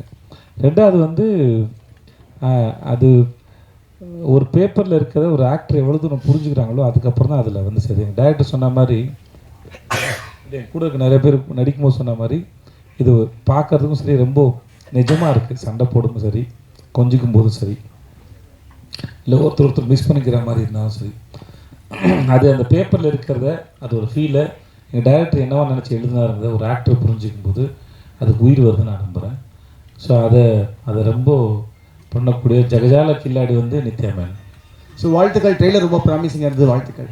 ரொம்ப நாள் கழிச்சு உங்களை பார்த்ததில்ல, சந்தோஷம். லண்டன் பிரயாணத்தை பற்றி ஏதாவது புத்தகம் எதாவது வெளியிட்டீங்கன்னா கண்டிப்பாக என்னை கூப்பிடுங்க, நான் வரேன். Thank you so much. வாழ்த்துக்கள் பாலாஜி. ஹீரோ சார் இங்கே சார் புரோட்டா சொல்லுங்கள். மாஸ்டராக நடிச்சிருக்கீங்க. சமையலுக்காக ஏதாவது ஹோட்டலில் போய் கற்றுக்கிட்டீங்களா எப்படி சார்? சார் என் ஆஃபீஸ்லேயே பக்கத்தில் என் ஆஃபீஸ் விரும்பார்க்கு சார், பக்கத்தில் ஒரு ஹோட்டலில் இருந்து அவங்க மூடின ஹோட்டலோட ப்ராப்பர்ட்டி இருந்தது, பரோட்டா கல் இது இருந்தது. மாஸ்டர் வர வச்சு ஒரு 2 months கிட்ட நான் ப்ராக்டிஸ் பண்ணேன் சார். நான் பரோட்டா போடுவேன் சார். நான் தேங்க்யூ சார். சார் அப்புறம் கைத்தொழில் ஒன்றை கற்றுக்கொள், கவலை உனக்கில்லை ஒத்துக்கொள்ன்ற மாதிரி சார் எனக்கு இனிமேல் வந்து என்னம்மா இல்லைம்மா அதெல்லாம் ட்ரை பண்ணுவோம். அது ஒரு நாள் இவங்கெல்லாம் சாப்பிட்டாங்க, நீ தான் சாப்பிட்டேன், என் ஆஃபீஸ் எல்லாம் சாப்பிட்டாங்கம்மா. சாரும் சாப்பிட்டாரு. இந்த தண்ணிக்கு போல் தர்பூசணி பரோட்டா வந்து நல்லாயிருக்கும். நாங்கள் பைனாப்பிள் ட்ரை பண்ணோம், அது திரிஞ்சு போச்சுமா, அது வேலைக்காகல. ஸோ அதனால் இன்னொரு கேள்வி, ஹோட்டல் பேர் வந்து உங்கள் தங்கச்சி பேரில் இருக்கு, அது உங்கள் பேர் வைக்க சொல்லி நீங்கள் டேரக்டர்கிட்ட கேட்கலையா? ஹோட்டலுக்கு பேர் எப்பவுமே தியாக மனப்பான்மை கொண்டவன் சார்.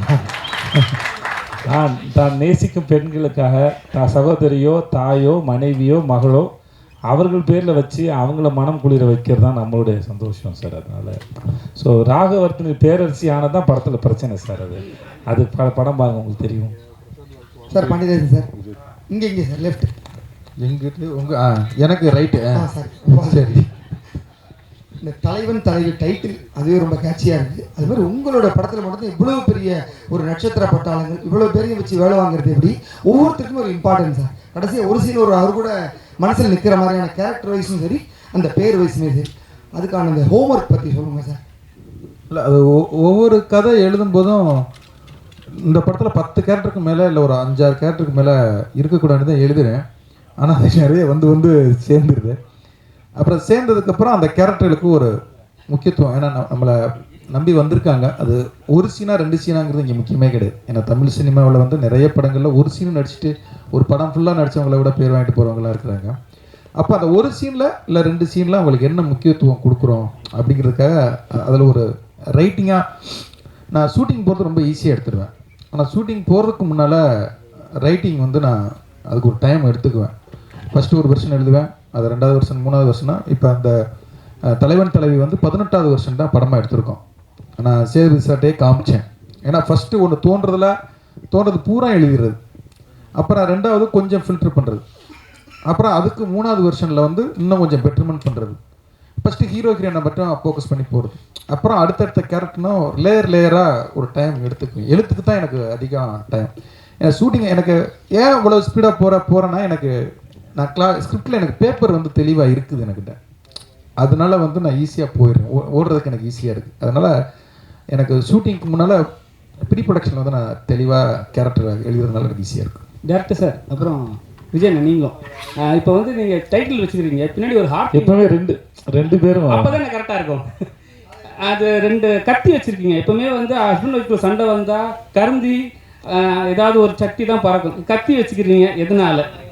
வார்த்தை கத்தி மாதிரி சார், குத்தி கிழிச்சிடும் சார், பார்த்து பயன்படுத்தணும் சார். ஏன்னா அப்புறம் வந்து அதான் சொல்லுவாங்க சார், தீனால் சுட்ட புண்ணு உள்ளாரும் மாறாதே, நாவினால் சுட்ட வடு, அது மாதிரி தான் சார். ஏன்னா அப்புறம் வந்து நீ கவிஞர் சார், நீ பேசுங்க சார், கவிஞர் சார், எனக்கெல்லாம் வராது சார், இல்லை வார்த்தை ஜலம்லாம் வராது சார். இல்லை அப்புறம் யார் ஒரு படத்துக்கு மொத்தமாக எழுதி முடிச்சுட்டு. ஏன்னா அப்புறம் வந்து பரோட்டானா தமிழ் சினிமாவில் சூரி, அதுக்கப்புறம் வந்து விக்ரம் வேதால வந்து நீங்கள் எப்படி பரோட்டா சாப்பிடணும்னு சொல்லி கொடுத்துருப்பீங்க. இப்போ இதில் வந்து எப்படி செய்யணும்னு கற்றுக் கொடுப்பீங்களோ? தர்மபுரியில் பரோட்டா சாப்பிடக்கூடாதுன்னு சொல்லியிருக்கேன் டாக்டரை வந்து. ஆமாம்மா இல்லை சார், நான் பதில் சொல்லி முடிக்கல, அடுத்து நீங்கள் தான் சார். இல்லைங்க சார், எனக்கு ஒரு நிமிஷம் சார். இல்லை வந்து என்ன சார், பரோட்டா எப்படி செய்யணும்னு சொல்லியிருக்கேன் சார். ஆமாம், அந்த சுவையாக இருக்கும், பார்த்து சாப்பிடுங்க, பத்திரமா சாப்பிடுங்க அப்படின்னு சொல்லியிருக்கேன் சார். கவலைப்படாதீங்க, நீங்கள் சொன்னதை ஞாபகம் இருக்குது சார். அதனால் இல்லை சாப்பிட்றது உங்கள் இஷ்டம், விற்கிறது எங்கள் வேலை. உங்கள் உடம்புல உங்களுக்கு அக்கறை தான், எங்களுக்கு எதுக்கு இருக்கணும் அக்கறை சொல்லுங்கள் பார்ப்போம், இல்லையா?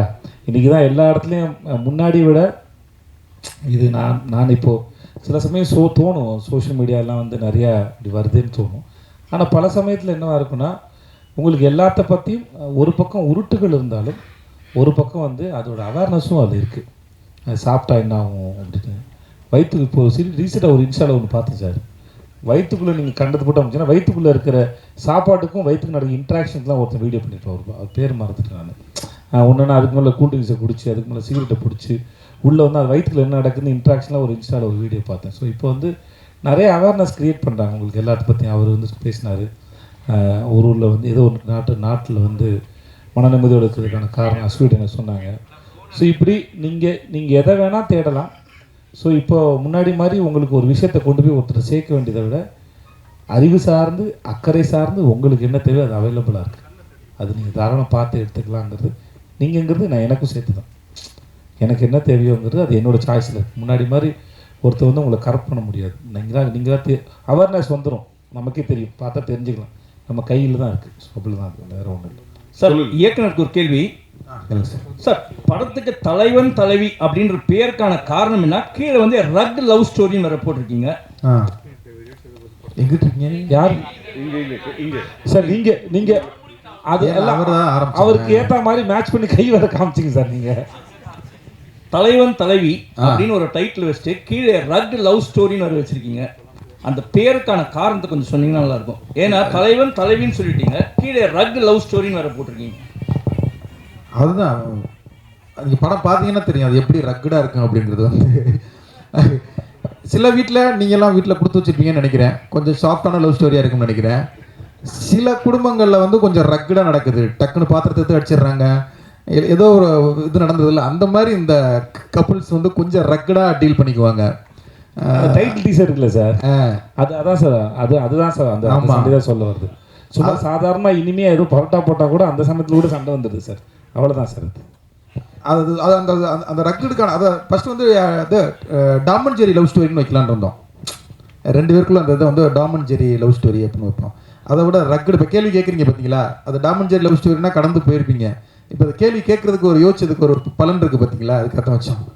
சார் டைரக்டர் சார் இப்போ ஆக்சுவலாக இப்போ ஒரு நிமிஷம் சார், ரொம்ப நேரம் கேட்டு முடிச்சிட்டோம். சொல்லுங்கள் சார்.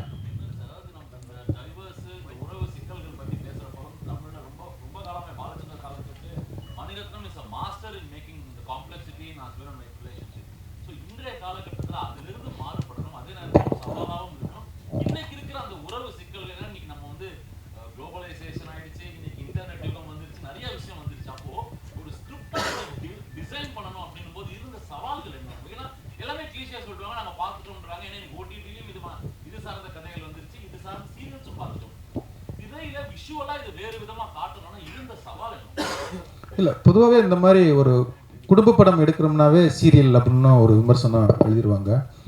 இல்லை கிளிசவாக இருக்குது, கிரிஞ்சாக இருக்குது அப்படின்னு சொல்லிடுவாங்க. ரொம்ப சவாலானது. அந்த மாதிரி ஒரு குடும்ப படம் எடுக்கிறது தான் ரொம்ப கஷ்டம். அது ரொம்ப அதை டீல் பண்ணுறது கொஞ்சம் விட்டோம்னா சீரியலாக மாறிடும், அது உண்மை தான். இந்த படமும் ஒரு கணவன் மனைவி உறவை எடுத்து பேசும்போது கொஞ்சம் விட்டோம்னா ட்ராமாவாக மாறிடும். அதுதான் சொல்லலை, ரைட்டிங்க்குன்னு டைம் எடுத்துக்கிட்டேன். அதை நீங்கள் படம் பார்க்கும்போது தெரியும், நிறைய கனெக்ட் ஆகக்கூடிய விஷயங்கள் நிறைய வந்து அதுக்குள்ளே இருக்கும். இன்னொன்று இதை வந்து இப்போ நீங்கள் இந்த வருஷமே எடுத்துக்கிட்டிங்கன்னா பார்த்தீங்கன்னா குடும்பஸ்தானாக இருக்கட்டும், லப்பர் பந்தாக இருக்கட்டும், டூரிஸ்ட் ஃபேமிலியாக இருக்கட்டும், மாமன், எல்லாமே வந்து குடும்ப படங்களுக்குள்ளே மக்கள் வந்து விரும்பி பார்க்க ஆரம்பிச்சிட்டாங்க. நிறைய உறவுகள் வந்து என்னதான் பிரிஞ்சிருந்தாலும் தனித்தனியாக இருந்தாலும் அவங்களுக்குமே ஒரு திருவிழாவோ ஒரு கல்யாண அதுவோ ஒரு சடங்கோ ஒரு தேவைப்படுது. அந்த மாதிரி வந்து உறவுகள் வந்து என்றைக்குமே அது வந்து தவிர்க்கவே முடியாது. இன்னைக்கு இல்லை, அது பாசமலர் காலத்து மட்டும் இல்லை, கடைக்குடி சிங்கம் காலம், தலைவன் தலைவி காலம் கிடையாது. இன்னும் 10 வருஷம் சென்றும் இந்த படங்கள் ஜெயிச்சுக்கிட்டே தான் இருக்கும். ஏன்னா நம்ம எல்லாருமே எமோஷ்னல் இடியட்ஸ் தான். எமோஷ்னலுக்கு நம்ம அட்டாச் பண்ணுவோம். இப்போ நான் சமீபத்தில் வெளியில் வந்து ஃபாரின் போயிருந்தேன். அங்கே 2 டால்ஃபினை வச்சு ஒரு ஷோ பண்ணியிருந்தாங்க. அந்த டால்ஃபின் வந்து அதுக்கு உணவு அந்த டைம் வரைக்கும் போட்டு கொடுக்காம வச்சுருப்பாங்க போல். அந்த 2 மீனை தூக்கி போடுவாங்க, அந்த டப்புக்குன்னு பிடிக்கும். அதுக்கப்புறம் ஒன்று சொல்லுவாங்க, அது போய் டைவ் அடிக்கும், பலூனை கொண்டு வந்து மேலே போடும். ஒரு ஷோ பண்ணிக்கிட்டே இருக்காங்க. ஆனால் ஒவ்வொரு தடவை அது பண்ண அந்த 2 மீன் பீஸை தூக்கி போட்டுக்கிட்டே இருப்பாங்க. அந்த மீன் பீஸ்க்காக அது அவங்க சொல்கிறது பூரா கேட்குது. அது பயங்கர எமோஷனாக இருந்தது. அது 2 பேரை அதோடைய மூக்கில் வச்சுக்கிட்டு அதை தலையில் வச்சுக்கிட்டு சல்லுன்னு கொண்டு போய்கிட்டு இருக்கு. அந்த சீன்லாம் பார்க்கும்போது எனக்கு பொல கண்ணீர் கொட்டிருச்சு. ஏன்னா அவ்வளவு எமோஷனாக இருந்தது. திரும்பி பார்க்கனே அங்கே ஒரு ஃபாரின் லேடி அவங்க அழுதுகிட்டு இருக்காங்க அதுதான் எமோஷன். அப்போ எமோஷன் வந்து நீங்கள் டைட்டானிக் ஜெயிச்சதாக இருக்கட்டும், அவதார் ஜெயிச்சதாக இருக்கட்டும், இப்போ இன்றைக்கி குடும்பஸ்தான் ஜெயிக்கிறதா இருக்கட்டும், டூரிஸ்ட் எமோஷன் வந்து எப்போவுமே நமக்கு வந்து முக்கியமானது. நம்ம எல்லாருமே வேர்ல்டு வைடு அது கனெக்ட் ஆகும். அது இந்த படத்தில் நிறைய கனெக்ட் ஆகிருக்கு. அதான் ஷூட்டிங் பார்க்குறவங்க எல்லாருமே வந்து இது எங்கள் ஸ்டோரி, இது எங்கள் ஸ்டோரி, இது எங்கள் அண்ணன் கதை மாதிரி இருக்குது அப்படின்னாங்க. அப்போ நம்ம ஈஸியாக அந்த குடும்பத்துக்குள்ளே வந்துடும்ல, அதை கண்டிப்பாக ஜெயிக்கிறதுக்கான எல்லாமே இருக்குதுல்ல. சார் இயக்குனர் சார், இங்கே இங்கே இங்கே இங்கே கோடங்கி பேசுகிறேன். வணக்கம் வணக்கம். நல்லா இருக்குல்ல? நல்லா இருக்கேன் சார். சார் ஆக்சுவலாக வந்து இப்போ தமிழ் சினிமாவுடைய சமீபத்திய ட்ரெண்ட் என்னென்னா பேன் இண்டியா ஃபிலிம், இல்லைனா வந்து பயங்கரமாக அடிதடி வெட்டு குத்து ரத்தம் எல்லாமே பார்த்தீங்கன்னா அந்த மாதிரியான படங்களாக போயிட்டு இருக்கும்போது நீங்கள் பெரும்பாலும் ஃபேமிலி அஃபெக்ஷனாகவே நிறைய படங்களை கொண்டு போயிட்டு உறவு விஷயங்களை, உறவு சிக்கல்களை எப்படி நம்ம வந்து ஒருத்தருடைய அந்த அஃபெக்ஷன் எப்படி அப்படின்றத தொடர்ந்து பண்ணிக்கிட்டே வரீங்க. இன்னைக்கு இருக்கிற தயாரிப்பாளர்களும் இந்த மாதிரி உறவு சிக்கல் படம் இல்லைனா வந்து ஒரு ஃபேமிலி அஃபெக்ஷன் படம் எடுக்கிறதுக்கு தயாராகவே இல்லைன்னு தான் சமீபத்திய படங்கள் நமக்கு உணர்த்துது. பெரிய பிரபலங்கள் இப்போ நம்ம சேதுபதி அவர்கள் மாதிரிலாம் பெரிய நடிகர்கள்லாம் பெரும்பாலும் பார்த்தீங்கன்னா அவங்க ஒத்துக்கிறாருன்னா எல்லா படத்துக்கும் ஒத்துக்கிறார். அதாவது என்னன்னா நல்ல கண்டென்ட் இருந்தால் ஒத்துக்கிறாரு. மற்ற பெரும்பாலான நடிகர்கள் வந்து பேன் இண்டியாவாக இருக்கணும், அந்த லாங்குவேஜ் இந்த லாங்குவேஜ் எல்லாரையும் போட்டுட்டு இருக்காங்க இல்லையா. இந்த கதையை இவ்வளவு ஒரு நல்ல ஒரு ரிலேஷனாக கரெக்டாக ஃபேமிலியாக இருக்கிற அஃபெக்ஷன் கதையை எப்படி தயாரிப்பாளரை எப்படி நீங்கள் இம்ப்ரெஸ் பண்ணீங்க? இந்த கதையை எப்படி வந்து சார் ஒத்துக்கிட்டார் தயாரிப்பாளர் சார்? இல்லை, அவங்க ஏற்கனவே விசுவாசம் பண்ணியிருக்காங்கல்ல, அதுக்காகத்தான் இந்த கம்பெனிக்கு நாங்கள் வந்தோம். இந்த கதை அப்படிங்கும்போது குமார் சார் ஒரு 3 ப்ரொடியூசர் சொன்னார். ஆனால் இந்த கதையை வந்து உடனே அவங்க ஒத்துக்குவாங்க அப்படின்னு நாங்கள் இருந்ததுக்கு, ஏன்னா அவங்க பண்ணதுக்குள்ளே அது இது எல்லாமே இருக்குது. இல்லை, அன்றைக்கி வந்து ப்ரொடியூசர் ஒத்துக்க மாட்டாங்கலாம் கிடையாது. இன்னொன்று பாண்டியராஜ்னா பசங்க படம் வச்சு தான் படம் பண்ணுவார்னு ஒன்று இருந்தது. அதை உடைக்கிறதுக்காக கஷ்டப்பட்டு போய் பண்ணால் இப்போ குடும்ப படங்கள் மட்டும்தான் பண்ணுவார்னு இருக்கு. இதையுமே உடைக்கணும் அப்படின்னு நான் சேது சார்கிட்ட வேற ஒரு கதை ஒன்று சொல்லி வச்சுருக்கேன். அது சுத்தமாக ஃபேமிலியாக இருக்காது. ஆனால் தயாரிப்பாளர்கள் வந்து உங்களுக்கு குடும்ப கதை நல்லா வரும் சார், நீங்கள் குடும்பம் பண்ணுங்கன்னு தான் கேட்குறாங்க. என்னை மீட் பண்ணுற ப்ரொடியூசர்ஸ் ஹீரோஸ் எல்லாமே அது குடும்ப கதைகள் தான் இது பண்ணுறாங்க. அதனால் ஹீரோக்கள் வந்து குடும்ப கதைகளை அவாய்ட் பண்ணுறதோ ப்ரொடியூசர்ஸ் அவாய்ட் பண்ணுறதோ கிடையாது. அது எல்லாருக்குமே வந்து இன்றைக்கி தலைவன் தலைவி பயங்கரமாக ஓடிடுச்சு அப்படின்னா எல்லா ஹீரோலுமே இதே மாதிரி ஒன்று. இப்போ கடைக்குட்டி சிங்கம் ஓனதுக்கு அப்புறம் சிவகார்த்திகேயன் வந்து சார் இந்த கடைக்குட்டி சிங்கம் மாதிரியே ஒரு படம் பண்ணுங்கிறது தான் நம்ம வீட்டு பிள்ளை. இப்போ தலைவன் தலைவி ஓடிடுச்சு அப்படின்னா அடுத்த ஹீரோக்கள் வந்து தலைவன் தலைவி மாதிரி ஒரு படம் பண்ணுங்கன்னு தான் கேட்பாங்க. அதனால் வந்து ஃபேமிலிக்கானது. ஏன்னா லவ் படம் எடுத்தோம்னு வச்சுக்கோங்களேன், 2 டிக்கெட் தான் போகும். நான் எப்போவுமே அதான் சொல்லுவேன், 2 டிக்கெட் தான் போகும். ஹாரர் எடுத்தோம்னா ஒரு 4 டிக்கெட்டு 3 டிக்கெட் போவோம். அது ஆடியன்ஸ் வந்து பிரிஞ்சு போகும். ஆனால் குடும்ப படம் எடுத்தோம்னு வச்சுக்கோங்களேன், 10 டிக்கெட்டு 20 டிக்கெட்டு 40 டிக்கெட்டு 50 டிக்கெட்லாம் போகும். படம் பிடிச்சிருச்சுன்னா வாட்ஸ்அப் குரூப்பில் போட்டாங்கன்னா அது பிச்சுக்கிட்டு போயிட்டே இருக்கும். அப்படி தான் வந்து கடைக்குடி சிங்கத்துக்குலாம் டிக்கெட் கிடைக்கல, நம்ம ஓடிபிசியாக டிக்கெட் கிடைக்கல. அதே மாதிரி அதுக்குன்னு ஒரு ஆடியன்ஸ் இருக்காங்க. அந்த ஆடியன்ஸ் தான் நம்ம இந்த படத்துக்கான இது. அவங்கள டார்கெட் பண்ணுறது எங்களுடைய இதுவும் கண்டிப்பாக இது. அதாவது ஃபேமிலி படம்னு மட்டும் எதுக்கு ரெக்கட் லவ் ஸ்டோரி போட்டிருக்கோம்னா, இது லவ் பண்ணுறவங்களுக்கு நிறைய கனெக்ட் ஆகும். ஏன்னா ஃபர்ஸ்ட் ஹாப்பில் வந்து லவ் எபிசோடு வந்து நிறைய வச்சுருக்கோம். ஆஃப்டர் மேரேஜுக்கு முன்னால் பிஃபோர் மேரேஜ் வந்து நிறைய சீன்ஸ் இருக்குது. அதனால் எல்லாருக்குமான படம் அது கண்டிப்பாக இருக்கும். பாண்டியராஜ் சார், நம்ம ஊர் கிளிக்கு கவலைப்படாத நீங்கள் டால்ஃபினுக்கு கவலைப்பட்டிருக்கீங்க. நம்ம ஊர் கிளி ஒரு நெல்லுக்கு ஒரு இது பண்ணுவது ஜோசியம் பார்க்கறதுக்கு, அதுக்கு கவலைப்படாத நீங்கள். அது கவலைப்படலாம் நான் சொல்ல, சமீபத்தில் ஒரு ஷோ பார்த்துன்னு சொன்னேன், ரொம்ப மனசை பார்த்துச்சுன்னு சொன்னீங்க. சரி, ஆமாம், நீங்கள் அழுதுறீங்க. Senthil sir, producer Senthil sir, 2 பேர் டார்ச்சர் பண்ணாங்கன்னு பேசிகிட்டு இருக்கீங்க. இதில் விஜய் சேதுபதி டார்ச்சர் பெருசாக பண்ணாரா இல்லை பாண்டியராஜ் நிறையா டார்ச்சர் பண்ணாரா? எங்களை பொறுத்த வரைக்கும் அவங்க பாட்டு ஒர்க் பண்ணிகிட்டே இருந்தாங்க, எந்த டார்ச்சரும் கிடையாது. அவர் பாண்டியராஜ் சார் பொறுத்த வரைக்கும் என்னென்னா அவருக்கு வேலை நடக்கணும். அவர் காலைல போய் 7 மணிக்கு போனார்னா துருன்னு ஏதாவது அவர் பாட்டு ஏதோ எடுத்துகிட்டே இருப்பார். அதனால் அவர் கண்டினியூஸ்லி ஒர்க்கிங் தான், வேறு எதுவுமே பண்ண மாட்டார். அதனால் அவர் பொறுத்த வரைக்கும் எந்த டார்ச்சரும் எங்களுக்கு வந்ததே கிடையாது. இது மாதிரி எவ்வளோ அமைதியாக எந்த படைப்பிடிப்பும் எங்களுக்கு ரொம்ப வருஷம் கழிச்சு நடந்தது. அது ஃபேமிலி படங்கள் பற்றி சொல்கிறாங்க. ஏன்னா ஒரே ஒரு பாயிண்ட் நான் சொல்லிக்கிறேன். சேட்டலைட் ரேட்டிங் பொறுத்த வரைக்குமே பார்த்தீங்கன்னா நீங்கள் குடும்ப படம் கடைக்குட்டி சிங்கம் தான் விஜய் டிவியில் இருக்குல்ல, அதுக்கு அதிகமான டிஆர்பி ரேட்டிங் பெற்ற படம். அதே மாதிரி விஸ்வாசமும் சமீப காலத்தில் சன் டிவியில் அதிகமான டிஆர்பி ரேட்டிங் பெற்றிருக்கோம். அதனால் குடும்ப படங்கள் வந்து நம்ம அவங்க ஃபேமிலி ஆடியன்ஸே நம்ம வந்து ஏதோ கம்மியாக மதிப்பிடுற மாதிரி இருக்குது. நீங்கள் வால்ட் டிஸ்னி எப்படி வளர்ந்தது, வால்ட் டிஸ்னியே வளர்ந்தது குடும்பத்துக்காக படத்தில் வந்து வால்ட் டிஸ்னியே வந்தது. நீங்கள் அவங்க ஸ்டோரிஸ்லாம் பார்த்தீங்கன்னாவே நிறைய நம்ம ஆதி காலத்து கதை முறைகளை விற்று அவங்களே ஸ்டோரிஸ் பண்ணுறாங்க, கதைகள் பண்ணுறாங்க, கதைக்களங்கள். அதனால் உங்களுக்கு எங்களை பொறுத்த வரைக்கும் இது அவங்க சொன்ன மாதிரி அமைதியான ஷூட்டிங். அதுவும் நீங்கள் அந்த பூண்டி கருப்பர் கோயிலெலாம் போனீங்கன்னா ரொம்ப அற்புதமான கோயில், அதான் யாரும் பார்த்துருக்கவே மாட்டாங்க. சார் ப்ரொடியூசர் செந்தில் சார், உங்களுக்கு தான் அந்த கேள்வி. இப்போல்லாம் வந்து ப்ரொடியூசர் வர்றது அவர் பையனை நடிக்க வைக்கிறதுக்கு, இல்லை அவர் நடிக்கிறதுக்கு அப்படி தான் வராங்க பெரும்பாலும். நீங்கள் ஆள் பார்த்தீங்கன்னா ஜிம் பாடி ஹைட் வெயிட்டாக பயங்கரமாக இருக்கீங்க. நீங்கள் ஒரு வில்லன் கேரக்டர் அப்புறம் அப்படியே நல்ல ஹீரோ இல்லை அப்படி பண்ண ஐடியா இருக்கா? ஏன்னா இன்றைக்கெல்லாம் இல்லை ஒரு நிமிஷம் சொல்லிடுறேன் நான். ஏன்னா அப்பா தாத்தா வழியில் அதெல்லாம் வேணான்னு இருக்கீங்களா இது? ஏன்னா எங்களை மாதிரி யூடியூபர்ஸுக்கு இன்றைக்கி ஒரு முகம் ஏதாவது ஸ்க்ரீனில் காட்டினோம்னா நல்லா என்ன ரிவ்யூ நல்லா போட்டாலும் கெட்டதாக போட்டாலும் 300 பேர் 500 பேர் தாண்ட மாட்டேங்கிறாங்க. எங்களுக்கு சினிமா மாஸ் தேவைப்படுது. இன்றைக்கி வெளியில் வந்து நடிகராக இருந்தால் தெரிகிற அளவுக்கு மற்றவங்க தெரிய மாட்டேங்கிறாங்க. அந்த ஐடியா நடிப்பதும் திறமை. நான் வந்து விளையாட்டு வீரராக இருந்தேன். நான் தமிழ் ஒலிம்பிக் அசோசியேஷன் பொருளாளராக இருக்கிறேன், கூடைப்பந்து சங்க தலைவராக இருக்கிறேன், ரக்பி தலைவராக இருக்கிறேன் இந்தியாவுக்கு. ஆனால் நம்ம வந்து விளையாட்டு பொது சேவைகள், நம்மளுக்கு பொருளாதாரம் படிச்சிருக்கோம், உலக வர்த்தகம் படிச்சிருக்கோம் அமெரிக்காவில். நம்மளுக்கு என்றைக்குமே கதைகள் சொல்லு. நம்ம வளர்ந்ததே சினிமா செட்டில் தான். காக்கி சட்டையிலேருந்து எல்லாம் குழந்தையாக வந்து வளர்ந்து பார்த்துருக்கனால எங்கள் அப்பா வளர்ந்ததும் சினிமா செட்டில் தான், கல்யாண பரிசுலேருந்து எல்லாமே. அதனால் எங்களுக்கு என்றைக்குமே நல்ல கதைகள் சொல்லணும். சினிமா நீங்கள் வந்து எல்லாருமே என்ன பண்ணுறீங்கன்னா, நம்ம தமிழ்நாட்டை வந்து இன்றைக்கி ஒரு முதன்மை மாநிலம் சினிமா தொழில் இருக்குது தமிழ்நாடு உண்டி தான். அன்றைக்கி வந்து மாடர்ன் தேட்டர்ஸ் பண்ணது யாரும் பண்ணதே கிடையாது. அன்றைக்கி வந்து அமெரிக்கா யூஎஸ்சி பல்கலைக்கழகத்துலேருந்து எல்லோரும் வந்து மாடர்ன் தேட்டர்ஸில் வந்து பயிற்சி எடுத்தாங்க. இவர் டங்கன் வந்து எங்கேருந்து வந்தார், வெளியிலேருந்து தானே வந்தார். ஆனால் அதெல்லாம் மறந்துடும். இப்போ வந்து ஹைதராபாத் தூக்கி பிடிக்கிறீங்க. நீங்கள் தான் வந்து தமிழ் கலாச்சாரம் அவ்வளோ பெரிய சிந்தனையாளர்கள் நம்ம தமிழ் சினிமாவில் இருந்திருக்கிறாங்க. அதனால் அதை நம்ம தான் விட்டோம். அதனால் அது நீங்கள் தான் வந்து தூக்கி பிடிச்சி சொல்லுவோம். எல்லாமே ஹைதராபாத் இருக்கீங்க. அன்றைக்கி சந்திரலேகா வந்து 48 பண்ணி எவ்வளோ படங்கள் இப்போ 8 லாங்குவேஜில் பண்ணாங்க, 8 மொழியில் பண்ணாங்க. அன்றைக்கி ஹாலிவுட் பட்ஜெட்டுக்கு சமமான பட்ஜெட் சந்திரலேகா. அது நம்ம தான் விட்டோம். நம்ம பேன் இண்டியாங்கிறது நம்ம பண்ணியிருக்கோம். ஒன்றும் இல்லை. இப்போ எங்கள் வீனஸ் பிக்சர்ஸ் அவர் குந்தராஜன் அவர்களே, அவர் வந்து பாலுபலிக்கு இது ஒன்று ராஜ்குமார் படத்தை வச்சு இங்கே வந்து ஊருக்குள்ளே பண்ணியிருக்காரு.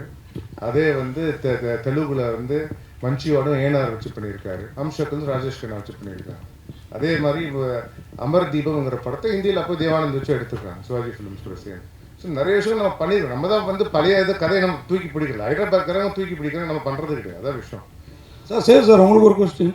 ப்ரொடியூசர் செந்தில் சார் பேசுகிறப்போ, அவர் தான் பேசுனார்னு நினைக்கிறேன், பேசுகிறப்போ உங்களை வந்து டென்சில் வாஷிங்டன் ஏதோ சொன்னார், சைனாவில் ஹாங்காங்கில். அப்படி இப்போ இந்த மாதிரி படம் பண்ணுறப்போ அதையும் மனசில் வச்சு பண்ணுவீங்களா? ஏன்னா இப்போ இது ஃபேமிலி சப்ஜெக்ட்டு. மகாராஜா அங்கே வந்து பெரிய லெவல் போயிருக்கு. அடுத்து அந்த ரசிகர்களுக்கு திணி போடணும் இல்லையா? இந்த படங்கள்லாம் அங்கே செல்லுபடி ஆகுமா சார்? மகாராஜா அங்கே செல்லுபடி ஆகும்னு தெரியாது சார் எனக்கு. ஓகே, என் கிளைகள் எங்கே பிறந்தாலும் வேறு என் மண்ணில் இருக்கிறது தான் சார் ரொம்ப பிடிக்கும் எனக்கு. அதனால் இது என் இடம், இது என் ஊர், என் மொழி, என் மக்கள். ஓகே, எப்போ படம் பண்ணாலும் என்னோட கணக்கு இங்கே தான் இருக்கும். என் ஊரில் என் மக்களுக்கு பிடிக்குதான்னு பார்ப்போம். மற்றபடி நான் ஹிந்தியில் படம் பண்ணுறேன் அப்படின்னா அந்த மொழி பேசுகிறவங்களுக்கு பிடிக்கும், அவ்வளோதானே ஒழிய. ஏன்னா அவங்களுக்கு அந்த வாழ்க்கை பழக்கம், நமக்கு இந்த வாழ்க்கை பழக்கம். ஸோ ஆனால் நான் என் ஊரில் படம் பண்ணும்போது அது என் மக்களோட தொடர்பில் இருக்கணும், அது கனெக்ஷன் பண்ணணும். இது இங்கே ஒரு படம் பண்ணி அது எல்லாருக்கும் போகிற மாதிரி அப்படின்னு யோசிக்கும். சில கதைகள் அப்படி அமையும். அந்த கதைகள்லாம் சில சமயம் இப்போ நீங்கள் பேன் இண்டியா ஃபில்ம் இங்கே பண்ணுறாங்க, கேட்டாங்க ஒரு கேட்டார். சில கதைகள் வந்து எங்கே வேணால் அது வாட்டுக்கு பிரயாணம் பண்ண முடியும். சில கதைகள் அது மண் சார்ந்திருக்கு. இன்னமும் அங்கே போனேன். நான் ஒரு நாள் விக்ரம் டப்பிங் போயிருந்தபோது ஒருத்தர், அவர் பீகார்காரர்னு நினைக்கிறேன், அவர் அங்கே வேலை பார்க்குறவர். அவர் கருப்பன் படத்தை வந்து ஃபோனில் தீவிரம் பார்த்துட்டுருக்காரு. நான் அதோட அப்போ அப்போ என் படத்தை பார்த்துருந்தாரு. என்னை பார்த்தோன்னே சொன்னாப்புல, உங்கள் படத்தை பார்த்துருக்கேன்னு சொன்னார். ஏன்னா நம்ம எந்த படத்தையும் வந்து அதோட ரூட்டடாக அதோட மனசார்னு சொல்லும்போது அது எல்லா இடத்துலையும் கனெக்ட் ஆகும். அதுக்கு இப்போ நம்ம காந்தாரை பார்க்கும்போது எல்லாருக்கும் பிடிச்சிருந்ததில்ல. அது அங்கே இருக்கிற எனக்கு அதுக்கு மேலே அந்த நாட்டார் தெய்வத்தை பற்றி தெரியாது. ஆனால் அந்த படம் பார்க்கும்போது எனக்கு அது அவ்வளோ கனெக்ட் ஆச்சு. இந்த மாதிரி எந்த ஊர் கதையாக இருந்தாலும் சரி, அது அந்த ஊரோட முழுக்க உயிரோடு இருக்குது, அந்த மண் சார்ந்து இருக்குன்னா அது உலகத்தில் எங்கே வேணால் போய் சேரும். என்ன குமாரா சார் ஒன்று அழகாக சொல்லுவார், லோக்கல் தான் ஃபாரின். அந்தந்த ஊரோட லோக்கல் தான் ஃபாரின் இல்லையா? அவ்வளோதான். விஜய் சேவி சார், சார் இது உணர்வு சம்மந்தப்பட்ட உணர்வு சம்மந்தப்பட்ட படம் இல்லை, உணர்வு சம்மந்தப்பட்டதுனால கேட்குறோம். இந்த யூடியூப் ரிவ்யூலாம் வந்த பிறகு இல்லை சார், இது உணர்வு சம்மந்தப்பட்ட படம். சரி, உணவும் இருக்கனால கேட்குறோம். இந்த யூடியூப் ரிவ்யூலாம் வந்த பிறகு குழந்தைகள் வீட்டில் வந்து சாப்பாடு அது என்னென்னமோ சாப்பிடுதாங்க, வயிறு பிரச்சனை, ஒபிசிட்டி. சென்னையில் நீங்கள் பார்த்தீங்கன்னா அவ்வளவு பிரியாணி கடைகள் அவ்வளவு வந்துட்டு. இதை பற்றி என்ன நினைக்கிங்க? ரெண்டாவது உங்கள் உணவு முறை என்ன கொஞ்சம் சொன்னீங்கன்னா. இல்லை சார், ஒன்று வந்து இது இப்போ முன்னாடி பதில் சொல்லிட்டேன். அவங்கவுங்க குடும்பத்து மேலே அவங்க எடுத்து அக்கறை சார். வெளியேருந்து யாரோ வந்தாலும் அவங்கள வந்து கெடுக்கிறத ஸ்பாயில் பண்ண முடியாது. அது நம்ம எடுக்கிறது தானே சார் முடிவு. சாய்ஸ் உங்களோட தான். இன்றைக்கி போய் சாப்பிடலாம் வேணாமா, என் குழந்தைக்கு இது வாங்கி கொடுக்கலாம் வேணாமா, இல்லை நான் சாப்பிடலாம் வேணாமாங்க அப்படிங்கிறது நான் தானே தேர்ந்தெடுக்கிறேன். வேறு இவ்வளோ கடைகள் வந்தாலும் என்ன நடந்தாலும் நம்ம தானே முடிவு எடுக்கிறோம். அதை வந்து நாங்கள் படம் எடுக்கிறோம். படம் வந்து எடுத்து உங்களை பார்க்க சொல்லி இன்வைட் தான் பண்ணுறோம். படம் பார்க்குறது உங்களோட சாய்ஸ் தானே. அது மாதிரி தான் இது. யாரையும் கெடுக்கலாம் முடியாது. சொல்லலாம் இல்லை சார். விஜய் லாஸ்ட்ண்ணே, கடைசியாக முடிச்சிக்கலாமா சார்? ஆமாம் லாஸ்ட்ண்ணே. அண்ணா இப்போ ஓகே, உங்களோட முடிச்சிக்கலாமா? Okay sir. ஏன்னா இப்போ வந்து எப்பவுமே வந்து நல்ல விஷயம் பண்ணால் கூட இப்போ இருக்கிற ஜென்ரேஷன் வந்து ட்ரால் பண்ணுறாங்க. சரிங்களா? ட்ரால் பண்ணி அதை வந்து அவங்க வந்து தப்பான விஷயத்த கொண்டு போகிறாங்க. அவங்களுக்கு எதாவது அட்வைஸ் பண்ண வேண்டியதாக இருந்தால் சொல்லுங்கள். அப்படிலாம் ஒன்றும் இல்லை சார். முதல்ல வந்து யாருக்கு அட்வைஸ்லாம் பண்ண தேவையில்லை. அவங்க இப்போ பண்ண வேலையை மட்டும் ட்ரால் பண்ணல. முன்னாடி பழைய படங்கள் பழைய விஷயங்கள்லாம் எடுத்து கூட ட்ரால் பண்ணிட்டு தான் இருக்காங்க. மேபி இது இப்போ இருக்கிற ஒரு நையானின்னு வச்சுக்கோங்க. நம்மளும் இதெல்லாம் சின்ன வயசில் வேறு ஃபார்மில் அதை கிண்டல் பண்ணியிருப்போம், கார்ட்டூனாக இருந்திருக்கும், எல்லாம் பேசியிருப்போம், கிண்டல் பண்ணியிருப்போம். அதெல்லாம் நடக்கிறது தான். அது அங்கங்கே இருக்கிறவங்க அது வாழ்க்கை, அது அந்தந்த காலகட்டத்துக்கு அது வேறு ஒரு பரிணாமத்துக்கு போதே ஒழிய அது இல்லாத ஒன்றுலாம் கிடையாது. நம்ம எல்லாத்தையும் இருக்கிறது ஒன்று தான். நம்ம ஒன்று பண்ண இப்படி தான் பார்க்கணுன்னு சொல்ல முடியாது. பொது வெளியில் நம்ம வெளியிடுறோம், அது அவங்க வேறு ஒரு கோணத்தில் பார்க்குறாங்க. அதையும் சில பேர் ரசிக்கிறாங்க, சில பேர் விமர்சனங்கள் பேர்லையும் சில பேசுவாங்க. அது அவங்களுடைய பாயிண்ட் ஆஃப் வியூ. அதுக்கு எல்லோரும் பதில் சொல்ல முடியாது. நீங்கள் இப்படி தான் என் படத்தை பார்க்கணும்னு சொல்ல முடியாது. அவர்களுக்கு நான் படம் எடுத்து கொடுத்துட்டோம், இல்லை ஒரு வேலையை செஞ்சு முடிச்சிட்டோம், இல்லை சமையல் செஞ்சு கொடுத்துட்டோம். மற்றபடி அதை டேஸ்ட் பண்ணுறாங்களோ பார்க்குறாங்களோ அது அவங்களுடைய கருத்து. அதை இப்படி இருக்கணும் அப்படி இருக்குன்னு சொல்கிறது நம்மளோட வேலை இல்லை. மேபி அவங்க சொன்னாங்கன்னா எங்கள் படத்தில் அது இருக்குது போல இருக்குது அப்படின்னா அப்போ நம்ம சரி பண்ணிக்க தான் முயற்சி பண்ண முடியும். இதுக்கு முன்னாடி தான் சொன்னேன், ஊர் வாயை மூட முடியாது, உளவாயை தான் மூடலாம். அதனால் ஸோ நம்மக்கிட்ட இருந்து வர விமர்சனங்களுக்கு ஓகே நம்மளை என்ன சரி பண்ணிக்கலாம், பெட்டராக பண்ணலாம் யோசிக்க பெட்டர். லாஸ்ட் கொஸ்டின், லாஸ்ட் முடிச்சு டைரக்டர் சார் சொன்னாரு இந்த படம் வந்து பார்க்குறப்போ எல்லாருக்கும் கனெக்ட் ஆகும் அப்படின்னு. சார் கதை கேட்குறப்போ ஆக்ட் பண்ணுறப்போ உங்களுக்கு எந்த அளவுக்கு நான் கனெக்ட் ஆகும்? எனக்கு எவ்வளோ கனெக்ட் ஆகுங்கிறது படம் பார்த்தீங்கன்னா உங்களுக்கு தெரியும். ஏன்னா அது வந்து ஒரு எப்படி சொல்கிறது, நாங்கள் இந்த படத்தில் வந்து 3 செட்டு 3 இடம் வந்து முக்கியமாக மேஜராக ஒரு 3 இடம் இருக்குது. நிறைய இடத்துல ஷூட் பண்ணியிருக்கோம். மேஜராக 3 இடம் இருக்குது. நித்யாவோட வீடு, என் வீடு, ஹோட்டலு, அப்புறம் கோயில், மற்றது நிறைய இடத்துல இருக்குது. பட் இங்கே வந்து நாங்கள் ஷூட் பண்ணும்போது நாங்கள் எல்லாரும், நான், நித்யா, தீபாக்கா இப்படி எல்லாரும் ஷூட் முடிச்சதுக்கப்புறம் அந்த செட்டு இருக்கு இல்லையா, அந்த செட்டு அந்த வீடை விட்டு பிரிய முடியல. ஆக்சுவலாக வந்து டைரக்டர் சொல்லிட்டு இருந்தார், அந்த ஹோட்டலில் பேரரசி ஹோட்டலில் வந்து பிரிக்கும்போது ராகவர்த்திங்க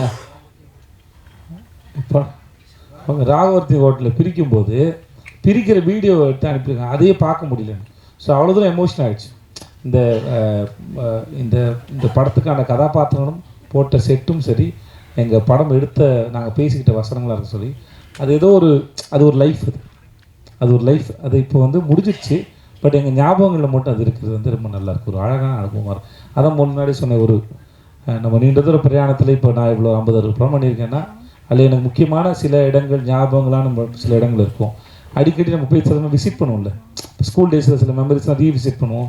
என் பள்ளிக்கூடம் சைடு போகும்போதெல்லாம் ரீவிசிட் பண்ணுவோம். இப்போ நான் தூண்டிகருப்பு கோயில் போனாலோ, அழகு கோயில் பக்கத்தில் போனாலோ, இல்லை அந்த ஆனமலை பக்கத்தில் போனாலோ இந்த மனசு உடனே போயிட்டு இந்த இடத்துக்கு ஒரு ரவுண்ட் எடுத்து அந்த பிரயாணத்தில் போய் ரவுண்ட் அடிச்சிட்டோம். அது ஷூட் முடிச்சுட்டு நான் வேறு எதுக்கு மதுரைக்கு போனேன். கரெக்ட், நான் வெப் சீரிஸ் ஷூட்டுக்கு போனேன். அப்போ அவருக்கு ஃபோன் பண்ணேன், சார் நான் மதுரைக்கு வந்துட்டேன், ஹோட்டல் தங்கியிருக்கேன், அதே ஹோட்டல் தங்கியிருக்கேன் சார், நான் நாளைக்கு காலை நம்ம ஷூட்டுக்கு போவேங்கிற ஆர்வத்திலே மனசு இருக்குது சார் அப்படின்னு சொன்னேன். ஸோ அந்த அளவுக்கு இந்த கதையும் வேலை பார்த்த அனுபவங்களும் அப்படி இருந்தது. ரொம்ப நன்றி உங்கள் எல்லாரும்.